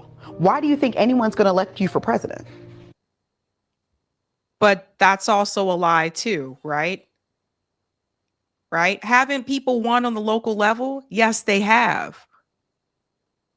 And this is the thing. And like, I have my like criticism and disagreement with the Democratic Party too, but she's literally pretending as though none of those people that came from that Justice Democrats and that DSA like banner, that none of them got elected, and they did. I can't believe people actually fell for this. Wait till I show you who she really is though. You have no presence in Congress. And instead of you understanding that even though you don't agree with a bunch of Democrats, you know Republicans don't give a shit about this country, you would rather throw the entire place away in lieu of your interests. Step one, get Democrats into office, because you want Democrats to promise the world prior to them even having the ability to see who their colleagues are in order to enact the change you want to see. You are making politicians swear up and down that they won't do a thing as president when you don't know who the fuck's going to be in Congress. Because there are people that will elect one party for the presidency and the other party for the Congress, so there's some level of balance. But you know who is already in Congress, don't you? You already know who is in Congress. Think it's asinine. And so when I see people demanding politicians do X, Y, and Z before they can even get in the front door, hating outside the club, but you can't even get in as bitches, you're not doing yourself any favors, because a lot of you in different comment sections of my videos and my mutuals videos understand privately that Republicans don't give a shit about this country. So you're pointing all your ire at Democrats. If you want Democrats to do your bidding, elect them first and then lobby them when they get in. Until you get a president that's going to codify the Voting Rights Act, get rid of Citizens United, and stack the Supreme Court, none of this shit's going to change. But what she actually points out here is that Democrats had plenty of time to get that done and they didn't. Like, I don't know, when Obama had both chambers, first 2 years he did. So what she's actually telling you is all those years that people have been voting for the Democratic Party to do exactly what she said to do, they chose not to do it. She doesn't say anything here about corporations. She doesn't say anything here about donor money, influence, none of that. Nothing about genocide, none of that stuff. So you see that? And I told you guys before, I'm very much against shaming the voter. I've always taken an issue with that. I don't think that's what we need to do. We need to talk to the people that are actually in power, that are making the decisions and passing legislation. You can't point your finger at the voter when these people that they voted for didn't do what they said they were going to do. Step one to doing all of those things, getting Democrats in office. You can catch a lot more flies with honey than vinegar. You out here actively shitting on the people that you need help from, that's on you. In conclusion, before I fuck this meal up, because this sandwich. See how this is so, oh, well, let me throw in a little bit of slang here to let everybody know, hey, I'm just like you. This is so scripted. Which looks delicious. Just keep in mind, since 2024, the major election nights that we've had in this country, Democrats have overperformed. And rare did one of them come out say they were a socialist Democrat, only caring about capitalism. Here we go. So here's my thing again. How does she know they overperformed? Does she give any examples? What's the benchmark? If they overperformed, then hell, 2024 should have been a landslide for the Democratic Party if they overperformed. But they didn't. This is crazy, man. Democrat, only caring about capitalism. They didn't have to. Because the majority of Americans and common sense voters understand the Republicans really screwed us. They really screwed us up. And in order to stop the bleeding, we have to at least get Republicans out. The more y'all talk crazy, the more we compare and contrast what's currently going on versus the things that are coming out of your mouth, the less you will be needed. So Pause. Since she said stop the bleeding, not me, since she said stop the bleeding, was she concerned about stopping the bleeding under the Biden administration when the genocide started? Was she concerned about stopping the bleeding then? I don't know where they find these tools, man. You personally keep talking because you're not gaining supporters. You're not gaining people that want to throw away the whole system. In a two-party system in America, that's how it's going to go. So y'all can keep on keeping on. Get Democrats in office at all levels of government and then tell them, hey, now that you're here, here's a lot of stuff that did not work out. Weren't they already in all levels of government before? Why do you have to keep doing something that you already did when they're both bought and paid for? But see, her goal here, these types of videos, these paid influencers, these videos, the goal is not necessarily to tell the truth. The goal is to convince the viewer to do what they are saying to do. And you can convince people without telling the truth. You get me? That's why I said I was shocked at the number of people this video actually worked on. People didn't stop and do any research to see if what she was saying was true. All they heard is what she said. A lot of stuff that we need to change. If we have the numbers to change them, yeah, they're probably gonna fucking do it, dog. Because most policies on the Democratic side are good policies for America. Or you can ignore every single thing I said in this video and just make your own party. Start advocating for the people you want us to vote for and prove to us, get them to earn our vote. Give us your candidates and let us know why we should vote for them. Because you can't tell Democrats who are okay with the two-party system that every Democrat you're going to put up is probably terrible and shit on them before they even announce they're running in 2028. You could be spending all of 2026, all of 2027, propping up candidates that you give a shit about, that you think we should give a shit about. Because if you want to play in this two-party system, you need to advocate for who the fuck you want as opposed to shitting on the people you don't. Okay? All right. You guys have a good one. So fake, right? Okay.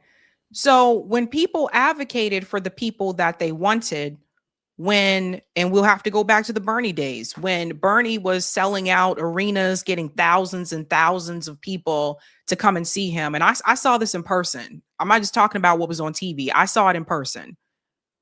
That was what people wanted. But the party decided, nope, we don't want anybody being the nominee that is actually going to advocate for the working class. That's really what it came down to. We can't have someone be the nominee that's calling out the billionaires and the donors and the corruption, because that's what funds the parties. So we can't have those things happening. Of course, she leaves that part out. Now I'm going to show you why she left those things out. This is who this woman is. Now, a number of people were, oh my God, this woman just made this video in her kitchen and she's just really hitting everything. Yeah, she's paid. She has her own website. Again, not everybody has time to look these things up. She is a UGC creator from Philadelphia. So if you look at her website, you can see a lot of this here. Get to know me. Here's why you need to use elder millennials like me. So do you see?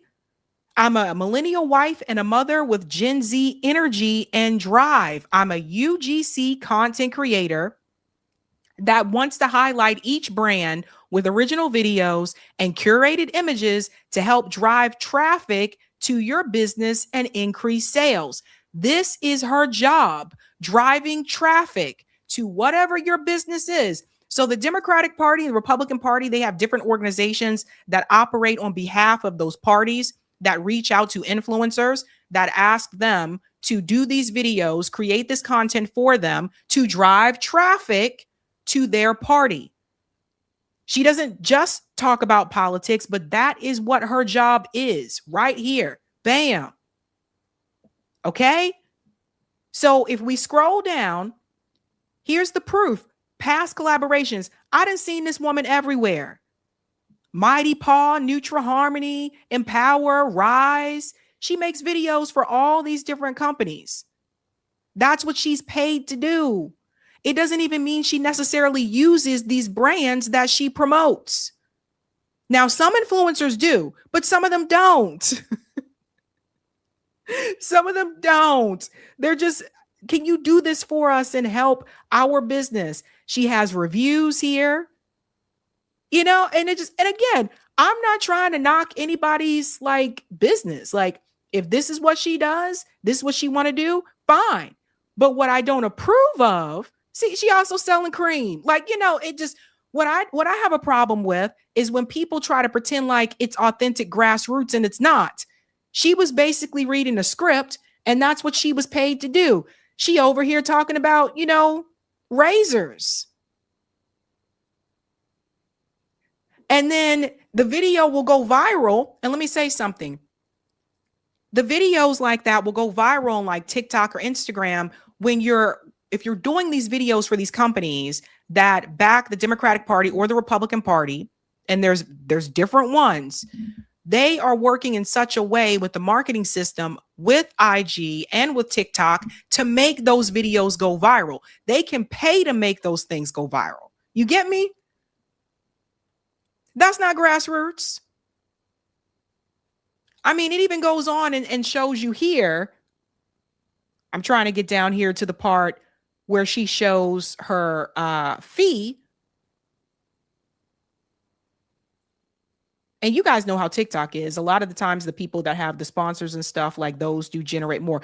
So she tell you right here, her services, day in the life vlogs, unboxing videos, PR packages, product or UGC photography, voiceovers, try-on hauls, product reviews, lifestyle content, how-to tutorials. These are all the things she is asking you to pay her to do.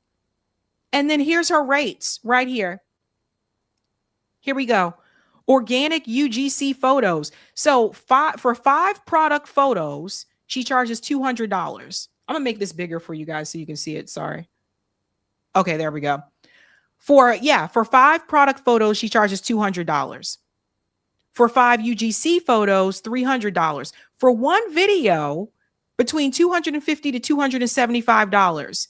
3, 600 to 700, 5, 1,000 to 1,250. Now that's the first video that we've seen by her for the Democratic Party. Who knows how many videos they bought from her? So you may see her more. So she charges extras for additional hook, raw footage. And yeah, it is what it is. That's her business. She can do what she want to do. All I'm saying is that video is not grassroots, and it's not what people thought it was. There are a number of people calling it out on X right now. They're saying, oh my God, this girl she's paid. So here's my issue. When you're paid to do this work, that should actually be stated in the video.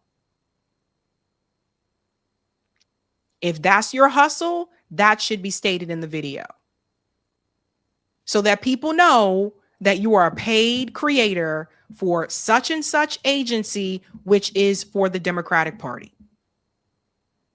I said the same thing about the chorus creators when that was all revealed that they were taking that money. And I said, yes, that needs to be public information. So Homegirl's basically an actress, and she fooled a lot of people into thinking, I'm just a regular woman just chilling in my kitchen making this video, and this is what you guys need to get a clue about. So there you go. Let's go to, actually, I'm going to save these. We'll have to come back to them for the sake of time because I see I'm running short on time. Let me go ahead. I got 2 more videos to do. So I'm so sorry, ladies and gents. We got to get to the Dem leadership, and then we'll end with the crystal ball one. There is an older video of Chuck Schumer from 2018 that has resurfaced on social media. And it's given a lot of people pause. Now, this is connected to this event that, Cory Booker and Kamala Harris just had in Michigan. They just met with the women's brunch group in Michigan. And I want to point out something. There's some voter shaming that's going on. I don't put up with that. But on top of that, the Democratic Party has a big problem. More so, the Democrat leadership has a big problem. Now, I'm going to play this video. I'm not going to pause. And then we're going to raise hell. This video is apparently from 2018, and it is Chuck Schumer speaking at AIPAC convention. Reminder, this is before October 7th. Everything that he says in this video was before October 7th. Listen to what he says. The view of Palestinians is simple. Well, the Europeans treated the Jews badly, culminating in the Holocaust, and they gave them our land as compensation. Of course, we say it's our land. The Torah says it, but they don't believe in the Torah. So that's the reason there is not peace. They invent other reasons, but they do not believe in a Jewish state. And that is why we in America must stand strong with Israel through thick and thin. We must, because that is the reason, not any of these other false shibboleths, why there is not peace in the Middle East. Too many people don't understand that here in America. So let me point out a number of things. Number one, again, this before October 7th. Chuck Schumer, he basically said that the problem with them not having peace in the Middle East is because the Palestinians do not believe the Torah. Okay. One, that is alluding to the fact that all Palestinians are Muslim, and they're not. There are Palestinian Jews, there are Palestinian Christians, and there are Palestinian Muslims, and there are Palestinians that are not religious at all. First problem. Second problem. Why do you have to believe in the Torah? That is their right. If they want to not believe in the Torah, they have a right to do that. It's called freedom of religion. We have it in this country. You would think that Chuck Schumer would be aware of this before he said this asinine comment. Then he goes on to say that because they don't believe in the Torah, they have bought into this this ideology that the Jewish people came in and took their land and took their homes. It's just something they just kind of bought into as if it didn't actually happen. It's the other problem. Then he goes on to say the reason why they don't have the peace in the region is because the Palestinians, is because of them, because they don't believe the Torah. Then he goes on to say that the land is supposed to be for the Jewish people because of what the Torah says. Now, we got a lot of problems here because religion is a belief. People don't have to believe in your religion. They have a right to do that. 2, you should not be able to use your religion to exterminate people and expel people from said land, said place, said time. 3, Chuck Schumer is an agent.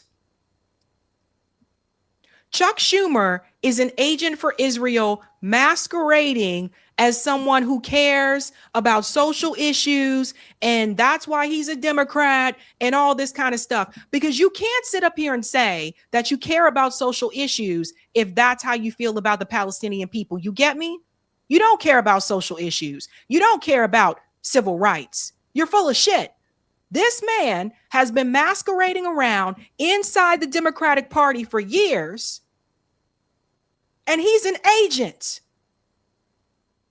And anybody who believes that he should still be in Democrat leadership, you got a problem.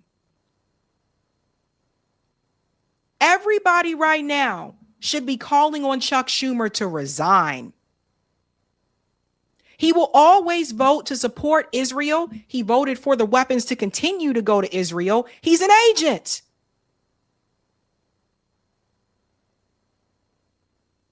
Now, another thing that I put here, something else I noticed about his statement. Chuck Schumer faults Palestinians for not believing the Torah and rejecting colonialism. You guys get this? Notice he doesn't say Hamas. He says the Palestinians. And this part is so important, right? As much as people tend to say, they tend to say, well, you know, there's the Palestinian civilians and then there's Hamas. People want to make that distinction, right? Okay. Well, this speech is from 2018. Why didn't Chuck Schumer make that distinction? He said the Palestinians. He didn't say Hamas, which goes to show you they have a problem with all of them. And this is what some of us have been saying for the longest time. When they say Hamas is a terrorist organization, Hamas is so dangerous, Hamas is da-da-da, they are talking about all of them. They've been talking about all of them. And I don't understand how anyone, especially all the Democrat politicians, all the ones that say that they support civil rights, the Congressional Black Caucus, you're a fucking joke. It's laughable at this point. All of them. All of the POC caucuses who claim to care so much about civil rights when you get most of your money and your backing from the pro-Israel lobby. You're not serious. You're not serious. That video is viral right now on social media. Not just mine. A number of people have shared that video. And that is why when you see this bullshit from Cory Booker, this is why I scream at the rooftops. Because Cory Booker is making the mistake, actually, no, has the audacity of attacking the voters when he knows what exists inside his party, which he has very much been a part of. He's part of the damn problem. So let's get into it, shall we? So Yvette Carnell shared this. She said, I heard this in real time and Booker sounded crazy. Both Mondami's election and Trump's second term proved that a more radical kind of politics is possible. Booker's accommodationist centrism is dead. Booker just doesn't know it yet. Neither does Kamala. So let's get into what Cory Booker said here. Calling it like it is. After our primaries and Hillary Clinton was our nominee, There was some people, not all people, not even most people, some people said, well, I don't like her. I don't agree with everything she says. I saw it with Kamala Harris. There were too many people that say, I don't agree with her on everything. I mean, 90 out of 100, I agree with her, but those 10, I can't do it. Well, you may disagree with her on 10% of her views, but you let someone get in office who you disagree with on everything. You let somebody get in office who is locking up our children.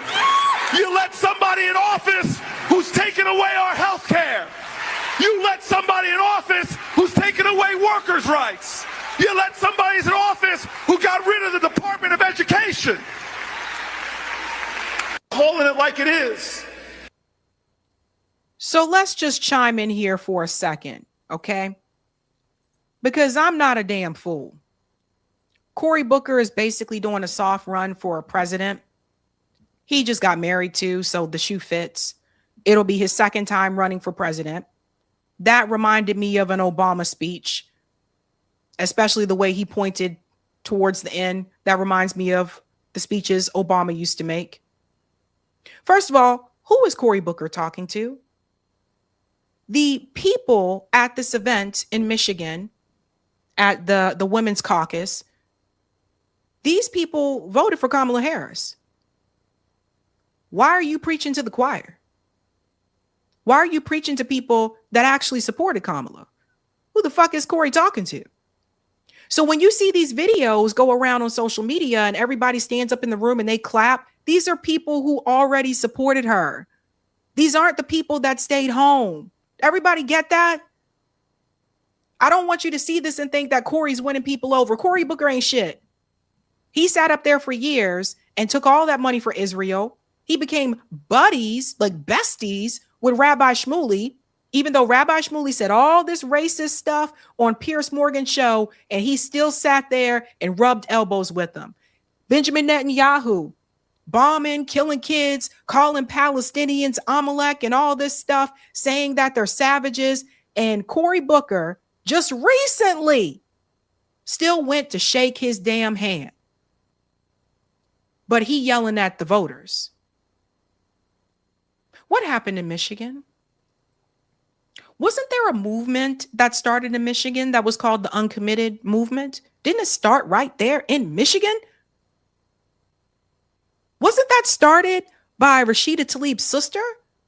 Those who were Democrats from the Arab American community? Didn't they start it right there in Michigan? And what did Kamala Harris do when it came to Michigan? Didn't she make a decision not to sit down and speak to the Arab American community in Michigan? Didn't she choose not to bring a Palestinian to speak on the stage of the DNC, but you let the Israeli family come up there? Didn't she make that decision? When the protesters were standing outside pleading with her, please let me speak, please let me speak. Didn't she make the decision to not talk to them? But we all supposed to sit back and we all supposed to feel bad and feel shamed. Cory Booker is screaming and yelling at the wrong people. It is not on us. It is on the candidate to convince the voter. It is on the candidate to meet the demands of the voter base. She was not willing to do. They asked her to do two things: ceasefire and an arms embargo. That's it. She wouldn't do it. So when Cory Booker says people didn't want to support her because they didn't agree with her on some things, nah, the DNC report showed you the big thing that kept people from voting for her was Gaza. That DNC autopsy report shows that. That's why they won't release the full report. But instead of saying, Kamala, you should have met those demands, Cory wants to point his fingers at voters. And I got warning for everybody right now. If you go into 2028 with that attitude, good luck. Because a lot of people are tired. A lot of voters are tired. A lot of black people are tired. That's why those numbers didn't pan out well. Everyone says, oh, well, she did great with the black community. Not when you compare it with the others.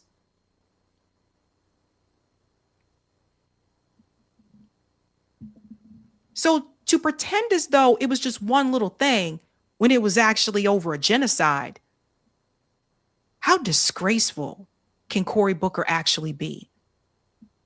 You can't walk up to Cory Booker and even mention the word Palestinian without him shitting in his pants or running out the door. Max Blumenthal tried to do it. Multiple people tried to talk to him. You say Gaza, you say Palestine. He takes off running. And you're supposed to sit up there and believe that this is the same people, the same leadership that cares about your black ass.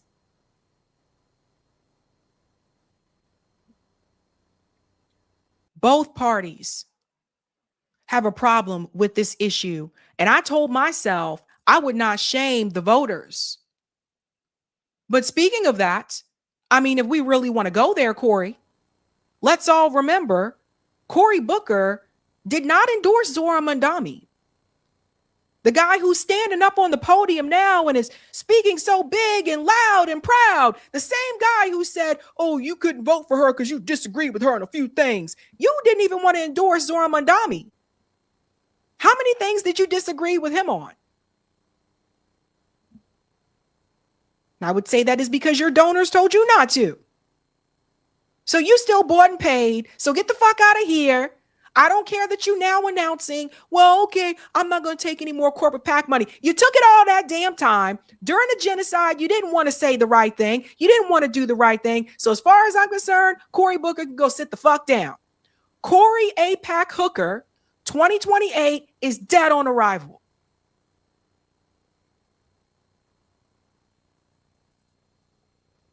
Kamala is there with him. She was there with him in Michigan. And even this statement here it just drives me crazy. Listen to this. The most corrupt, callous, and incompetent presidential administration in the history of the United States. Period. And so on this of the list of what is empirical evidence of that point, let's talk about this war. He entered a war, got pulled into it by Bibi Netanyahu. Let's be clear about that. Yes. Entered a war that the American people do not want, putting at risk American service members. And among the many consequences of it, it includes jacking up the cost of gas so that on average Americans are paying at least $15 more to fill up their tank. Diesel costs 50% more, so that's what fuels a semi, a truck that otherwise delivers our food and our household items. And where do we think that cost is going to land? It's on the consumer. Let's understand that it is also, as he is want to do and has always been, his feeble attempt to distract from the Epstein files. So here's my problem, okay? Kamala really pretends like she was not a part of the Biden administration, right? Look, I talk about Trump on this show every live stream. We shit on Trump a lot. And at this point, when she brings up war, it gives me reason to pause because she says BB dragged him into okay, who dragged Biden into genocide? The administration she was a part of. Who dragged Joe Biden into a genocide? Kamala. All those kids that were killed, those women and children that were killed in Gaza, who dragged Biden into that? Why is she pretending as though both of these parties are not war hunger parties? That is why you will never see her on this show. Because unlike Pod Save America and some of these other ones that just smile and don't want to ask to, I would ask her that. I would ask her, why are you pretending like both of these parties are not warmongering parties? That's why they don't come on here.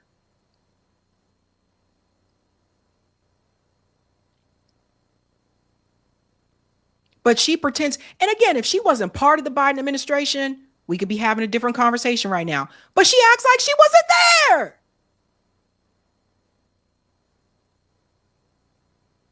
I don't understand why this woman acts so afraid, so scared, like stumbling. And, you know, and I don't usually say this to people. But at some point, it's not just enough to say, I broke a glass ceiling. At some point, it's not just enough to put up a picture of you walking in your heels and saying, look at me leading the way. At some point, you got to speak up.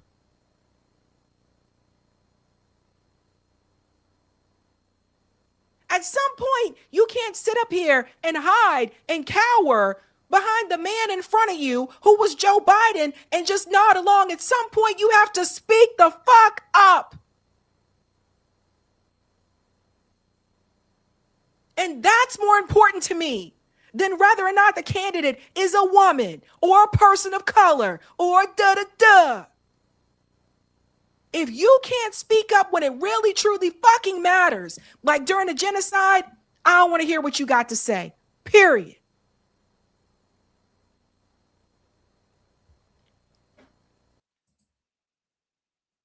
Democrat leadership has a problem, has a big problem.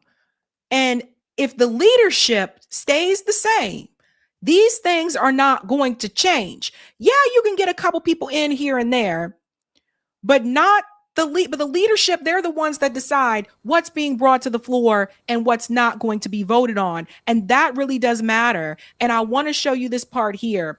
CNN announces that there is no longer a divide within the Democratic Party on Israel. The party base, not its leadership, that's the important part, is overwhelmingly opposed to Israel. So check this out.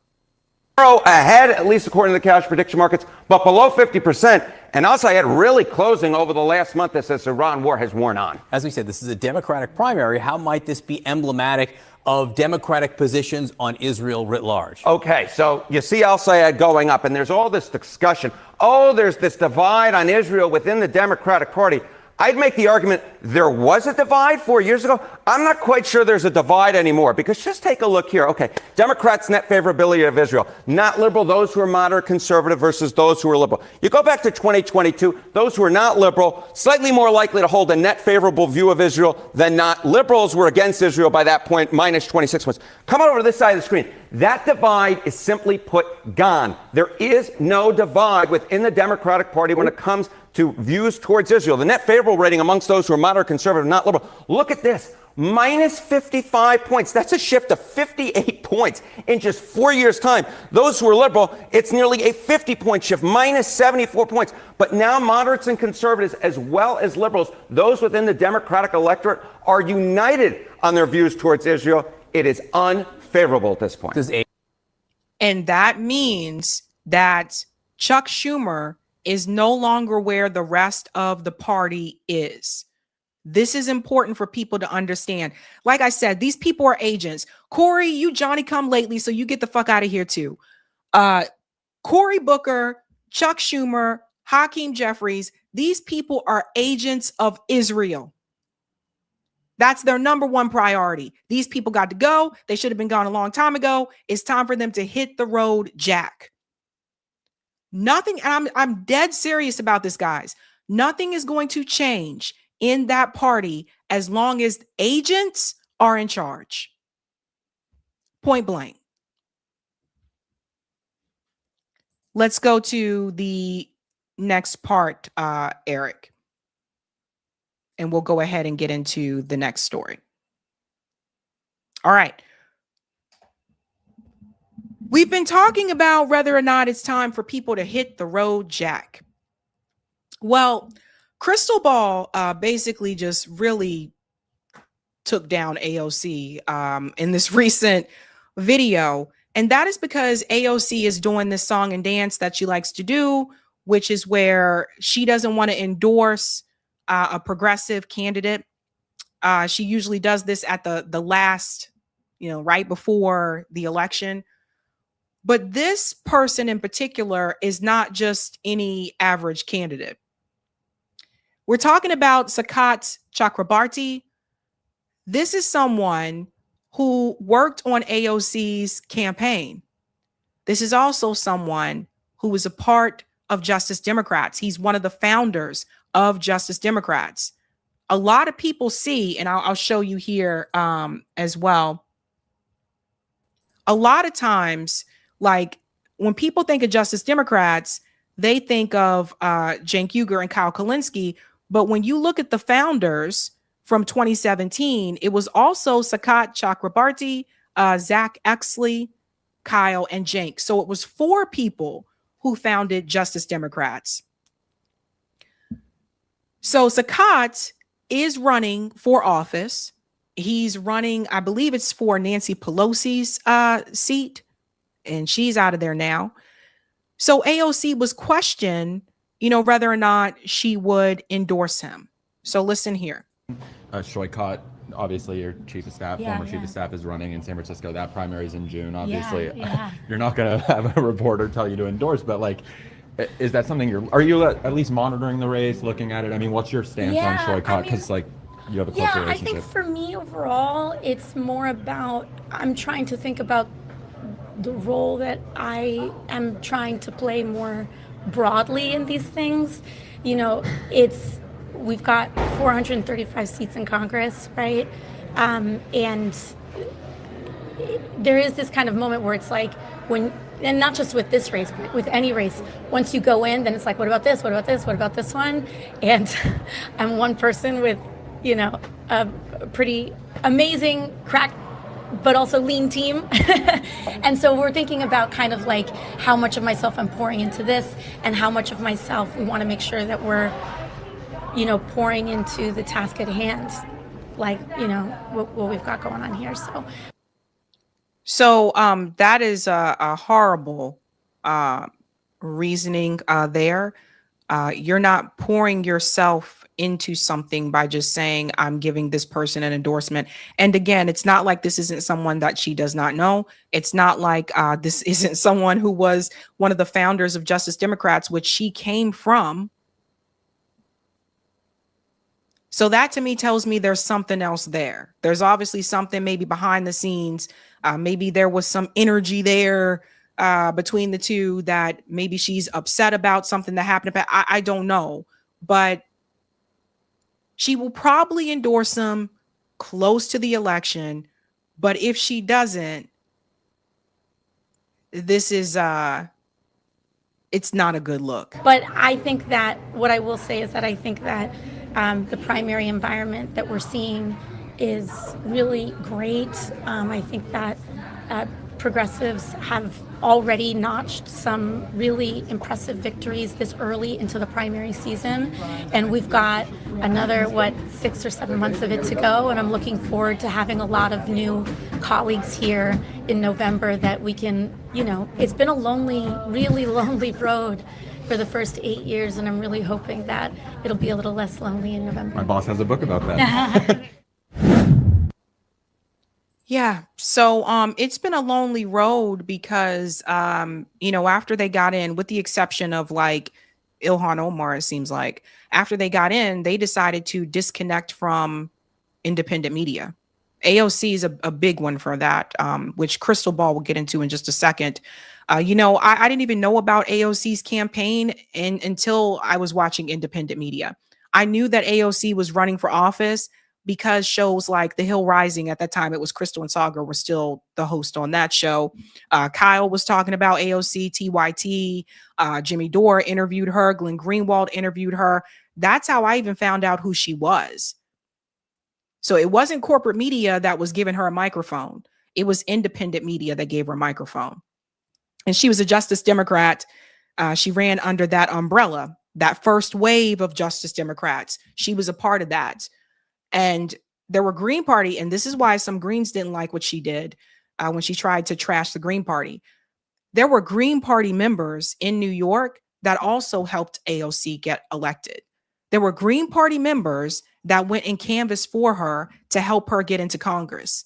And I just find it interesting that like all of a sudden she just pretends like, oh, that party's worthless, but she didn't think it was worthless when they were helping her out. See, a lot of people don't know these things. That's why she won't come onto this show. I wouldn't expect her to come on here, but on some of the other shows that people she's spoken with before, I mean, she had an interview with Brianna Joy Gray, like way back in the day. Why won't she go on to Bad Faith? Why won't she go on to Breaking Points? Why won't she go on to Secular Talk? Why? The only show I've seen her go on is Majority Report, and that was a very short interview, and they didn't push back. So what's that really about? Now let's get into what Crystal said here, because again, it is very telling. Like I said, Sakat is a co-founder of Justice Democrats, and I just, it's crazy to me the answer that she gave there. I thought that was a weak answer, knowing damn well he was one of the co-founders of the organization that basically put you on the map. Let's get into this. It's very clear Shoigat is the left-wing candidate with the best shot to win. And not only does she not endorse him, she doesn't say a single thing about him. Nothing, no kind words. No, I think he's a great progressive, but I'm just about no. So she clearly has some sort of a personal beef and is allowing that to cloud her commitment to a broader movement.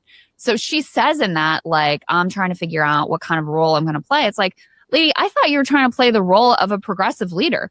So, you know, if you're trying to do that, then whatever your hurt feelings are, whatever happened in the past, you put that aside because you're supposed to be helping to get these candidates in so you're not so lonely in Congress anymore. I mean, the whole thing, everything about it is cope and nonsense too, because she also does this thing like, oh, our staff is so lean, blah, blah, blah. There's plenty of other people out there who manage to make endorsements and, you know, serve in Congress, and it's not that hard.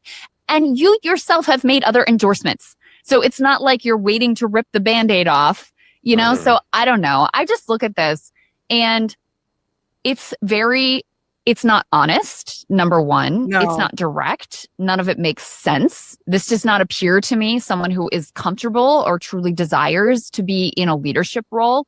And let me pause here for a second. Someone who doesn't desire to be, you know, in a leadership role. It's been clear to me, you know, the past couple of years that AOC has decided to look out for herself and her career. And that's not what Justice Democrats was about, for those who are not aware. Justice Democrats was supposed to be this organization that was going to get these progressive candidates, you know, into Congress and basically take over the Democratic Party, get those corporate, you know, Dems out of there. They weren't supposed to support Israel, by the way. This is why this is a big, people push back on AOC for her making an excuse about Israel's defensive weapons, because that was one of the things with Justice Democrats is that they were not only were they not supposed to support Israel, they're not even supposed to visit Israel. So that is one of the things with Justice Democrats. So obviously not supporting these wars, and when they have a narrow majority, which they had, fight for like a force the vote style there for like a Medicare for all, which we all know the story behind that. That did not work out. We don't have to go back and revisit. But it's just clear to me that AOC is looking out for her political career. And I think she tries to play both sides. It's like, why didn't AOC call out Joe Biden publicly the same way that Marjorie Taylor Greene called out Donald Trump publicly during a genocide? Right? Because she's looking out for her political career. Because she knows, well, if I would have done that, then they would have came after my seed and, you know, da-da-da-da. But you weren't in Congress to be a career politician. And she was the one who said that she didn't care if she served just one term. She was going to go in there and fight for the people. And so we call out AOC because AOC made a lot of people hope when she won. And then when she decided to go along with Dem establishment and not push back the way she's supposed to as a Justice Democrat, she made a lot of people lose hope. That's why. Let's come on again here. So it's just honestly very sad to me, because she has so much potential to be such an important force right now at a time when the political project that she has been a very important part of is taking flight does have this momentum. Ana Lilia Mejia won overwhelmingly in New Jersey last night. That's awesome. By the way, AOC managed to endorse her without a problem, without it stretching her too thin or whatever. But in any case, right at the moment when she could really be pushing the ball forward, she's so reticent. And, I feel like, and not to over psychologize her, but she's taken so much criticism from the right. She's taken criticism from the left, from myself included, because I do hold her to a higher standard as someone who wants to position herself as the vanguard of the left. I expect her to be occupying that space. And there have been instances where she has not. And in response to that criticism, rather than going out there and making her case and kind of doing battle, she's withdrawn. She doesn't go on shows like ours, and not just ours. She doesn't go on, she'll occasionally go on with Hassan. Maybe she's gone on Majority Report once. She'll go on Hassan for she'll go on Hassan for 4 minutes, right?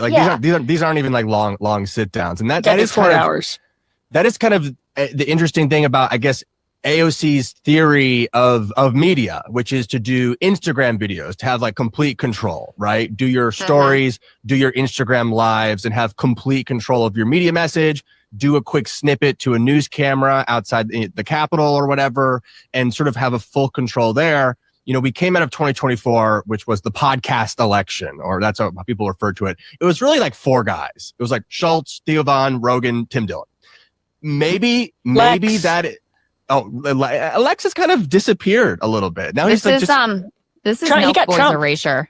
I'm so sorry. Yes, the Nelk Boys. We can add them, but those were the 4 horsemen of the podcast election. Maybe 2028. Maybe they aren't the 4 horsemen. Maybe they actually don't have as much sway in 2028. Who's to say there?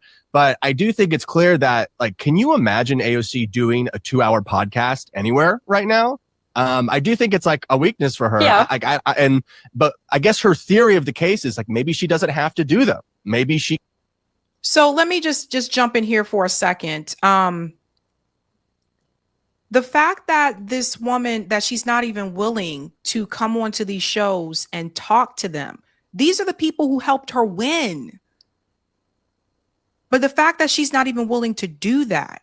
And you look at people like Ro Khanna will go on any one show. Ro Khanna is not one of the ones that's let me see how many subscribers you have. He came on this show when I had 4,000. I kid you not. So he'll go on to any show.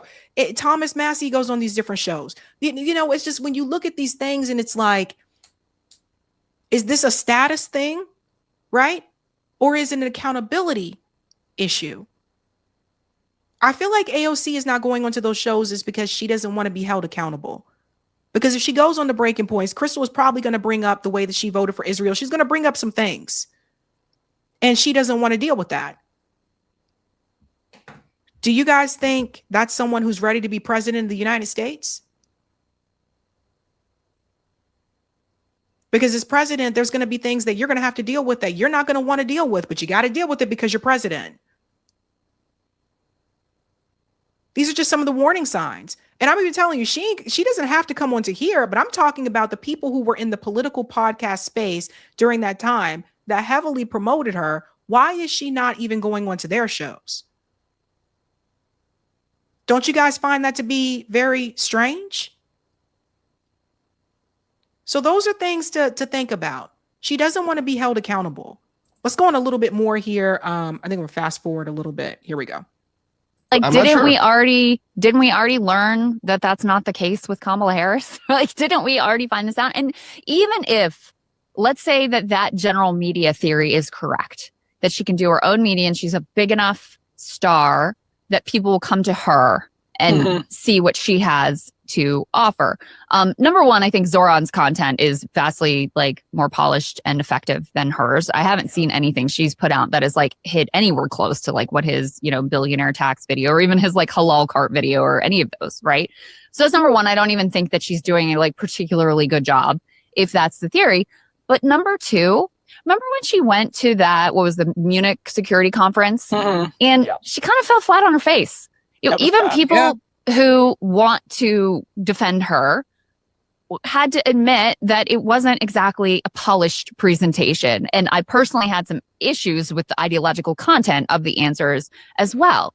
Well, that doesn't come out of nowhere. That's because she's not putting in reps. Yeah. If you're because she didn't know what she was talking about. When it comes to foreign policy, she's not strong on foreign policy.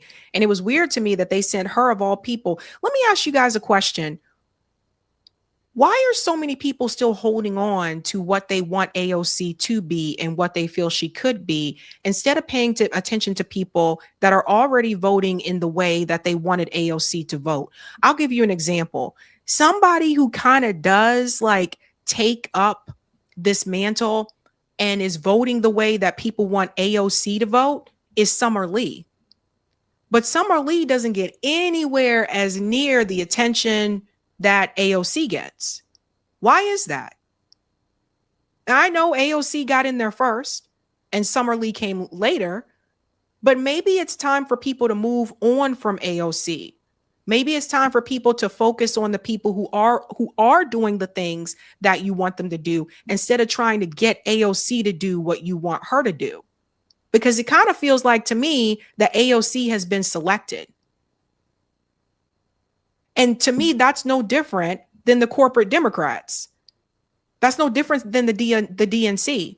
The DNC, okay, you got all these votes in these different states, but we decide that we don't want you to be the nominee because we really want this person to be the nominee. So we already selected the person that we wanted. So I'm going to give your West Virginia, Bernie, I'm going to give that to Hillary Clinton. I'm going to give all these states that you want to Hillary Clinton because we already decided that that's the person that we want. So I guess that's my question. If people are selecting who they want, and it seems like people have selected AOC, how is that any different than what the DNC already does?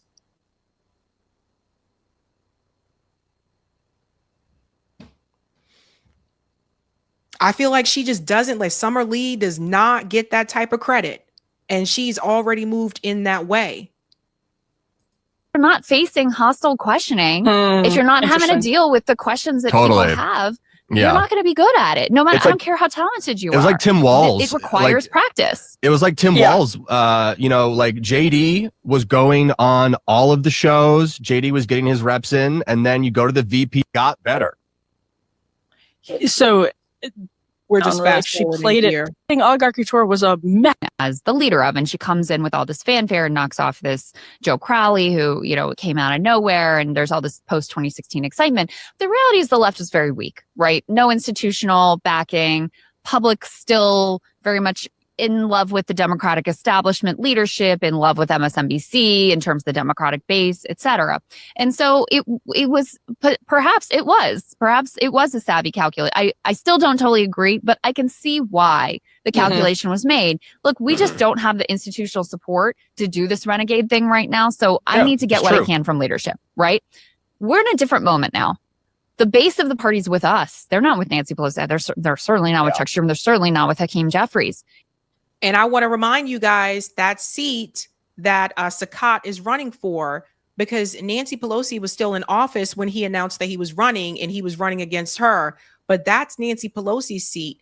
And word has gotten around the block a couple of years ago. Shout out to what's his name? Sharif? Wow, I'm sorry, I forget his name. But you got Shahid. Word around the street a couple years ago, Shahid told me that Nancy Pelosi was already setting up her daughter to go and follow in her footsteps to get that seat. And part of me wonders if AOC is choosing not to endorse this Sakat because maybe she made some type of promise to Nancy Pelosi that she would not do so. Maybe Nancy Pelosi might have said to her, listen, AOC, look, you got a bright career ahead of you. I'm going to be stepping down. I'm going to retire here. Just make sure that, my seat is kept for someone like me, or a woman, or who knows, my daughter, a woman, anything like that. And I'll make sure that you go wherever you want to go politically. These are the backroom deals that happen. And we don't get to see it in person, but these kind of things happen. If you do this, this, and this, I'll make sure that you get to wherever you want to go. Makes you wonder. We'll wrap it up here. It's a different moment now. And the power, the institutional power needs to be built. She could be an important part of building that. As far as I can tell, she is not doing that. And she's very reluctant to do that. And so to see her there saying, oh, I don't really know what my role is. It's like, okay, well then, you know, don't pretend like we should all defer to you as some leader of the progressive movement or take seriously a presidential bid if you don't even know yourself if that's the role that you want to fill. Yeah. I mean, AOC is not ready to be president. She's not, obviously, clearly. Many people want her to be president, but she's not ready for that. And it leads me to think again, like, is it time for people to kind of hit the road? Like, hit the road, Jack. I don't know. Maybe it's time for people to move on from AOC and, you know, maybe not try to keep asking her to do what you want her to do or be what you want her to be. Maybe it's time for people to move on from that. And maybe focus on the people who are kind of just not in the spotlight, but they are doing those things. Roger is asking me, reach out to Summer Lee to come on. I can try, but I have noticed, like, I've been paying attention to the way that people vote. And I've noticed with her, she is actually voting the way that people are asking AOC to vote. But I feel like Summer Lee does not get that type of attention. So I think there's something to be said for that. Is it time for AOC to hit the road, Jack? I think people need to, it's time for people to move on from AOC. I really do. The fact that the girl don't even want to come on to, she don't even want to come on to the shows of the people who got her in. Crazy, right? All right.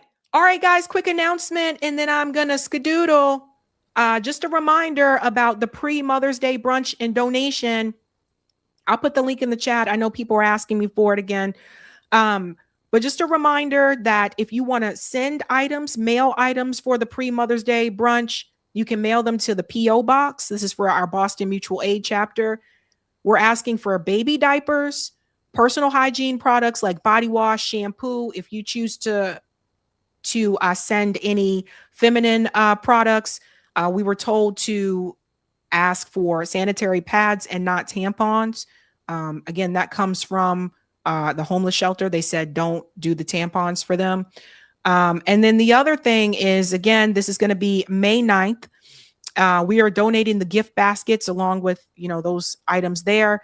Obviously, I have the food already ready. So we're going to do a brunch style thing for them as well. If you don't want to mail any items, you can donate to our spot fund. Our fundraiser is doing pretty well.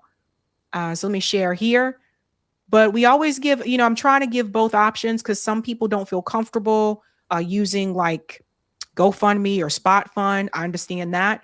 But some people would just rather mail those items themselves. So we have the P.O. box for those who want to mail them. And then we also have the Spot Fund link for those who wanted to donate funds. But looks like we're doing pretty good. Some things we're not going to vote our way out of. Like, we can't sit around and wait for politicians to come to get elected, to do the right thing and to make sure that people are getting diapers for their babies, to make sure that people are getting like like just things that they need that SNAP does not cover. This is where we have to help each other. And so mutual aid is one of the things that I'm really passionate about. I've been doing it for a couple years now. And if you're interested, I do teach a mutual aid workshop once a month. And I can teach you how to do this too. This is where we got to go as a society, folks. This is where we got to go. All right. That is it for me. Eric is going to close out the show. Hey. Yeah, and I feel like we need to do like all the things, right? It's mutual aid. It's forming political power outside the duopoly, right? And kind of linking it all in with that clear set of demands. Yeah. Yeah. And do all the things. And I will and speaking of the theme, hit the road, Jack, I'd say all these supposed progressive Democrats need to hit the road out of the Democratic Party and form something new behind clear demands. So there's a hit the road jack for them. Well, I was gonna say that the ones who are already in, that like you know what I mean? Like you can say, okay, I'm now independent. You're already in. Mm-hmm. So that's how I see it. You could just Especially announce it and start organizing with like-minded representatives if they're for real. especially if it's a Senate seat, because you're already there for 6 years anyway. Mm-hmm. You know, and it would be really popular. I mean, that would, talk about going viral, something like that. You get like a dozen of them. It would be like a big thing. So it would. All right, guys, that is it for me. I have a hard stop on Sundays, but Eric's going to read the remaining super chats and close out the show. So have a good night. Keep up the fight. All right. Well, let Sabby get on with her Sunday. And we're going to read out some super chats here and maybe make a few comments here and there. But I'm really struck by just this thinking that it has to be within the Democratic Party. I think is a lot of what's kind of in play when you see like Crystal Ball and a lot of people like that talk about it, and they're not. I just can't see it as really serious. I mean, the Democratic Party is not going to change. It's a money party. It's like the Republican Party. It's all about serving billionaires. They just do it in different ways. It's a game. And the real path out of this is about forming something new and not even getting too caught up in the party aspect of it so much as the demands aspect of it. This is what 11 Demands is all about, is starting with the demands first and having those be the focus and not get caught up in these different fights. In fact, here's one I'll show that what it makes me think of. This is a Substack article from 11 Demands Substack from a while back, but there's the idea of what are the fights that they want us to have. Like that's really what's in play with a lot of this stuff, right? They love having a fight about who's AOC going to endorse or which are the Democrats going to win? Is it going to be a big Democratic wave? Is it going to be a big Republican wave? When what's really always lined up to happen is the billionaires are the big winners in each election. And so, this Substack article, which you can find on the 11 Demands Substack, it's easy to find through 11 Demands, just talks about how this was in the context of when Mamdani was running. But it's about this idea of the fights they want us to have are these things like, immigration, culture war, gun control, or sex scandals, or even Charlie Kirk. And all these things like that, what they have in common is they don't threaten the billionaire-controlled status quo.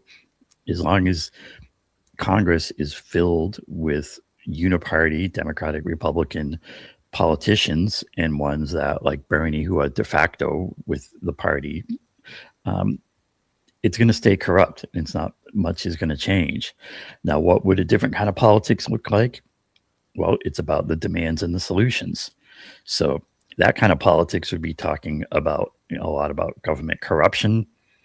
It would be saying the leadership of both parties needs to go, whether that's on Chuck Schumer or Mike Johnson. It would be talking about wealth inequality, corporate monopolies, about ending all the wars. It'd be talking about censorship. And it's just the Democratic Party is never going to take us there because they're just thoroughly corrupt. And of course, the Republican Party, their job is to be worse. And so we need a new kind of politics that starts with that kind of strategy. It needs to be a mass movement based on clear demands, putting all those things together, direct action, mutual aid, and electoral efforts, but not making the focus on just one, but just on the whole thing.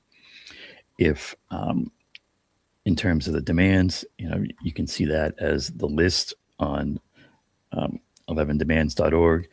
And the other big part of that is MCDS, Money Corruption Demand Solution, is a framework that connects into a strategy. So I encourage everyone to kind of look at these things, and if it vibes with you, it can be very clarifying. I certainly find that myself. When you look at things in terms of clear demands, and you look at in terms of the money, you view both parties as inherently corrupt and needing something new. It's very clarifying. So 11 demands for that good stuff. MCDS. I'd say if we can get MCDS just out there as a thing, as a cornerstone of our politics, and what a real left, or it's not even left or right. In fact, there's one other on here that if you look at 11 demands and the 11 demands Substack, one of the key articles is forget left versus right. It's about up versus down, and that's another key part of this with our politics. It's not do we need to support the Democrats? Do we need to support the Republicans? It's a uniparty. It should be viewed as a uniparty. So, don't look. We need to stop looking at it in terms of, we got the Democrats, we got the Republicans, the red and the blue. You get the media here. That's kind of the showman. That's kind of, running the show. Oh, look at this. And it's all about what one side or the other side is doing.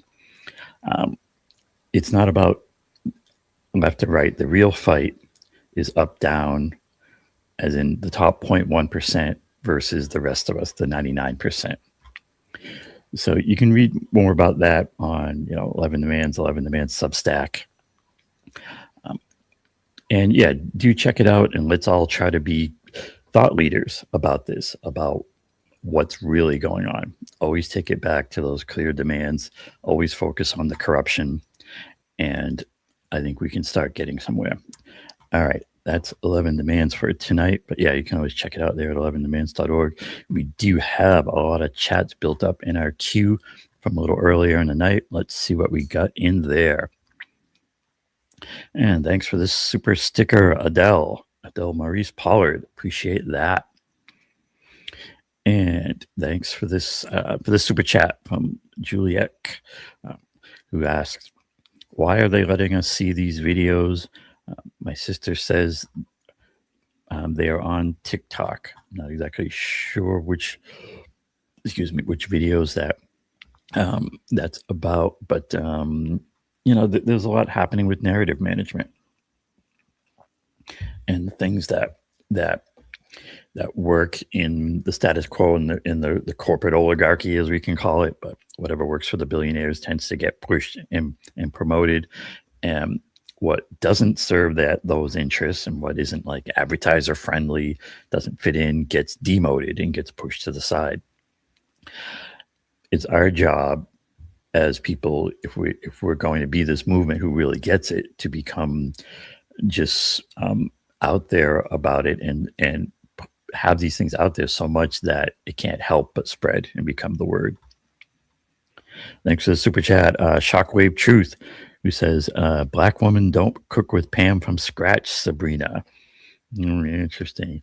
I do think that, Cory and I are actually in the background here kind of debating that influencer, or that woman with the viral video and with cooking, and while she's doing the cooking and whatnot. And personally, I think that the Democratic Party has lots of money to spend on these things. They have millions, billions of dollars just looking for something to do with it. So I think it was probably some, little operation that they did, and they found her and they gave her the script and they tried her out, and she could read the script.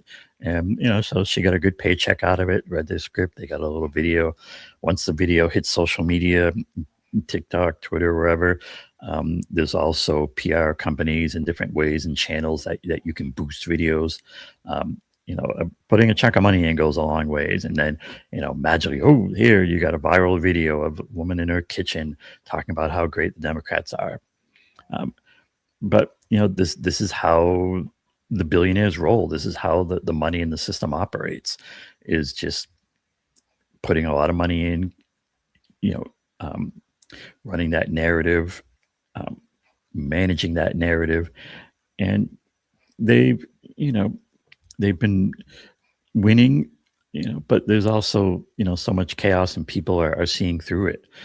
And I think, there is an opportunity here for a mass movement that pushes back against these things, but we're going to have to recognize who our real enemies are and how they operate. There's on the 11 Man Substack, there's an article called Know Your Enemy that speaks to that. And thanks for the super chat from the Flower Bro. One reason Greens and socialists, quote, can't win on a local level, unquote, it is due to democratic lawfare. Recent example, Dr. Butch Ware was removed from the ballot by an operative for Gavin Beachside Patrick Bateman Newsom. Yep, that's a thing. One of the things we need to figure out is numbers.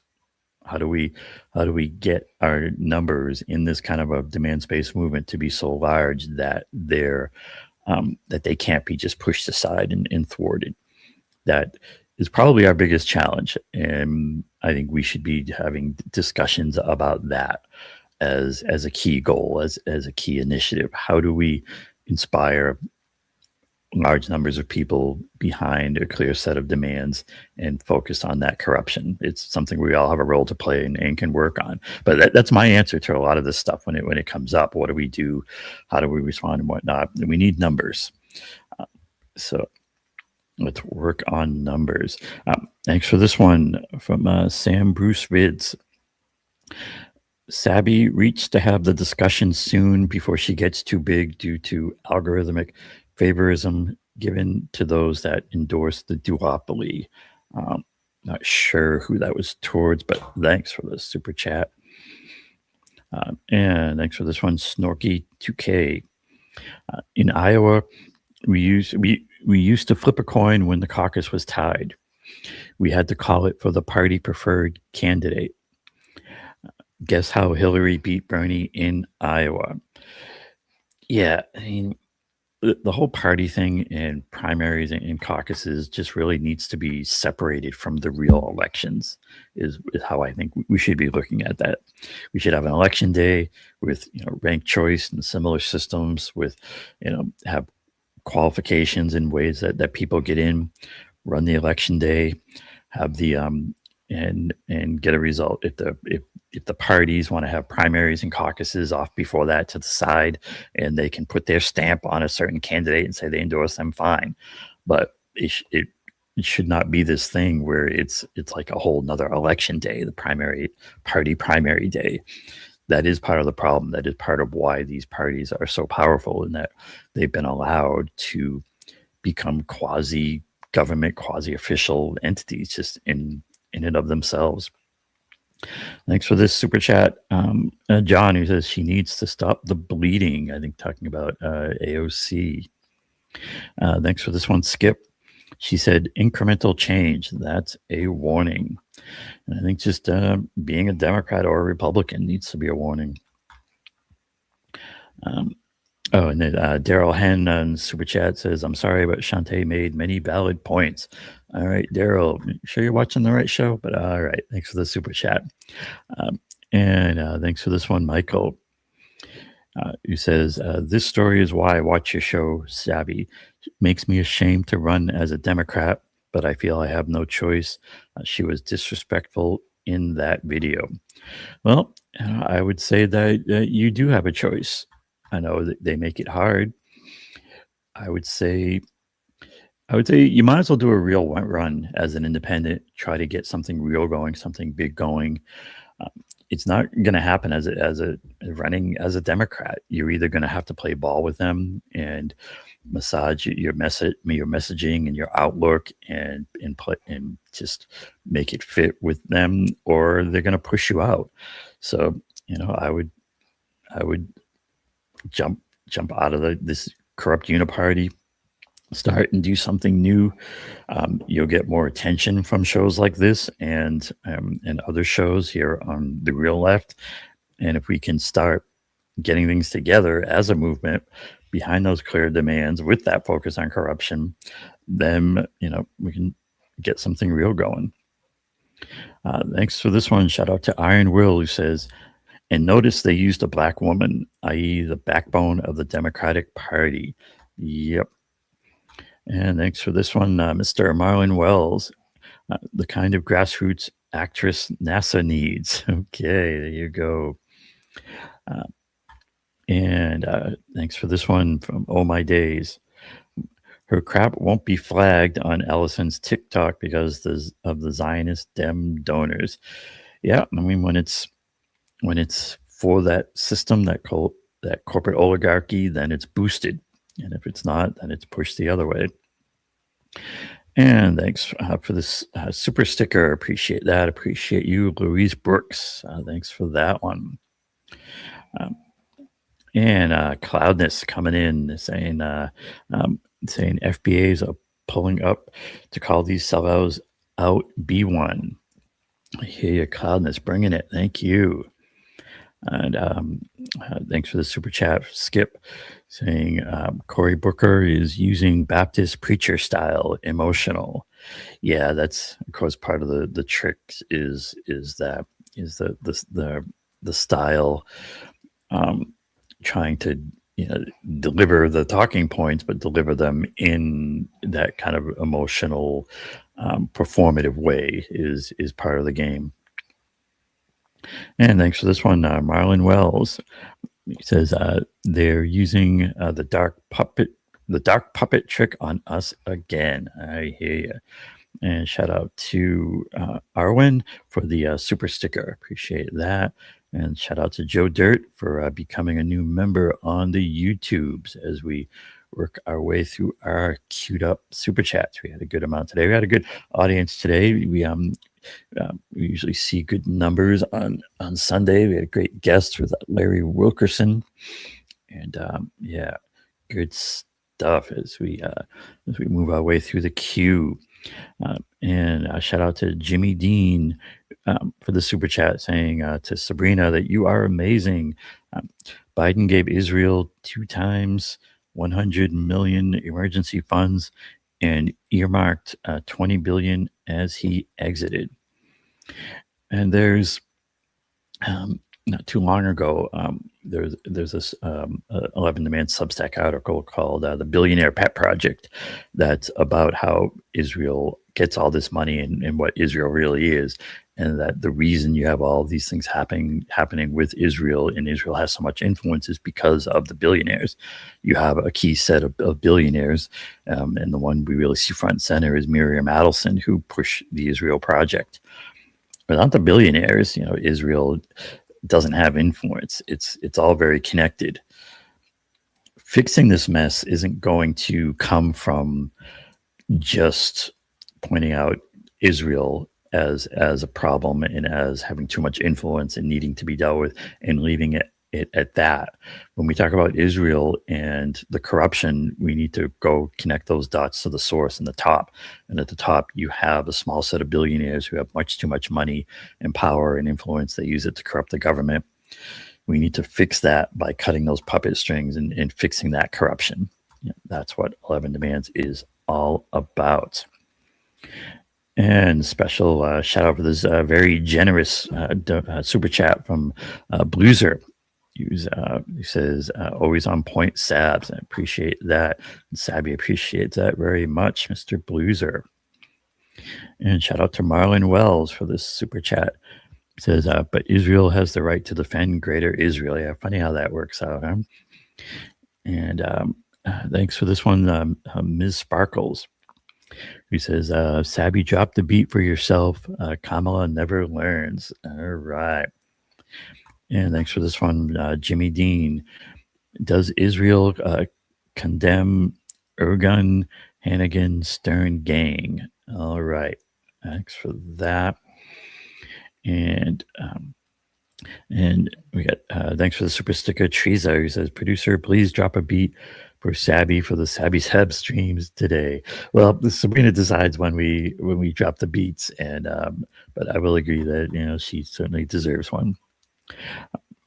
And shout out to Helpful Harm for this one. I worked on, quote, Knock Down the House. Spent an evening in AOC's apartment when they were still gathering signatures. Sad change to see. I mean, that is one of those questions of, was AOC, ever really real? I tend to come down to I kind of think she always was kind of fake. I mean, she goes back to she was an intern in Ted Kennedy's office, always been politically connected. If the system was more a better system, she might fit in with that, but she fits in all too well in our corrupt political system. I'll put it that way, too well to be someone who's really meant well and is in means to try to do well. Thanks for this one, Ray. Kamala is a weak and cowardly candidate that's controlled by corporate Democrats who want to keep the Democratic Party center right. I always don't really like the framing of weak and cowardly. I hear where you're coming from. But when it comes to defending the billionaires, defending the Zionist project, Kamala is pretty strong. It's I think it's less about whether they're weak or they don't know or whatnot. It's more about are they corrupt, right? Are they pulling this fraud where they're saying they're going to look after us after they get elected, they get into office, and then they're actually representing the billionaires. That's really the big problem. That's the corruption that we need to fix. And they're weak when it comes to representing us. They're strong when it comes to representing the billionaires, the source of that corruption. Thanks for this super chat. One upped. When asked about Sakat, she served a quote Kamala-like word salad. The revolutionary has learned the art of saying nothing. There you go. And we got a few more here in the queue. Tuxedo, thanks for this one. Asking Sabby, how's your weekend going? From the reports I heard, it's going well. There you go. And a shout out to Kevin Wayne for this super chat saying, didn't AOC take smack from higher ups for doing door? Yeah, maybe, but it's also just part of the game, right? Of she's trying really hard to be a progressive and to do the right things, but gee, it's just too hard, you guys. It's a game. It's a performance. They have roles to play, and that's her role. There's also that concept, rotating villains, rotating heroes. This is what a politics in a system looks like when we don't have clear demands, right? When we don't have that set of guiding us, and it becomes about personalities, it becomes about feels, it becomes about performances. If we have something based on just a clear set of demands, like demanding peace, demanding healthcare for all, demanding education, no censorship, demanding a good economic system, and most of all, demanding an end to the corruption and the big money in the politics. If that's what we center our politics on, then we can really be getting somewhere, and it becomes much easier to separate, who's really on our side and who's not. And thanks for the super sticker. Is our show who says, never heard of Summer Lee. Thanks for mentioning her. Can you make a leaderboard of representatives that we can look up to support? I would start. It's tricky because these Democrats get mentioned, and the first question that I think we should have for any Democrat is, when are you going to leave that corrupt party? So, as far as I've heard, Summer Lee is still a Democrat in good standing. If you want some to look up and to support, look at a few weeks ago we had our 11 Demands candidates panel with there's 3 Green Party candidates and 1 independent. So you had Andy Aguilar, who's a very strong Green candidate. We had Andy Ellis running for governor in Maryland as a Green, and we had Justin Phillip running for Congress as a Green, and we had Jose Vega running as an independent for Richie Torres' seat. So I would say if you're looking for candidates to support on the electoral side, you could start with those 4 for starters, and check out that episode where we had them on not too long ago. And Shout out to Marshall U Breakdown for the super chat who asks, Sabby, are you still a skeptic on Zoran? Curious. Yeah, I mean, Zoran's a tricky one. You know, if he's getting some good things done, then, you know, I guess we don't want to dump on him too much. You know, Sabrina talked about him a lot on the show before this one. So I would say I think it's also out as a clip now. So if you want to get it direct from her, I would look up that about what she was saying about Zoran. It's, you know, if he really wants to do something for us, you know, again, it's get out of that corrupt uniparty for starters. And thanks much for this super chat, Dublin Fitzpatrick, who says, thank you, Sabrina and Eric. And thank you very much, Dublin. We definitely appreciate our peeps out here in the super chats who are always very supportive, and we appreciate it. And we thank everyone for doing that and for watching. That is going to about wrap it for us today. You can see Sabby live next, should be on Tuesday. I think pretty soon she's going to have some interesting news, a little announcement coming up. I won't say more about it than that, but yeah, keep your eyes out for something good coming on that end. And that might be Tuesday, but yeah, next live show will be Tuesday at 7 p.m. Eastern time.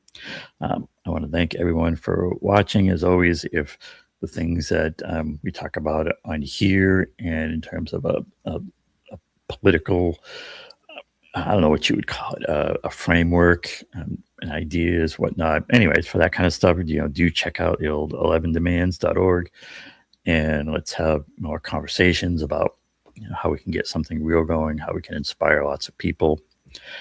Otherwise, that's going to do it. I want to thank everyone for watching across the shows, for listening to me for a few minutes. Appreciate that.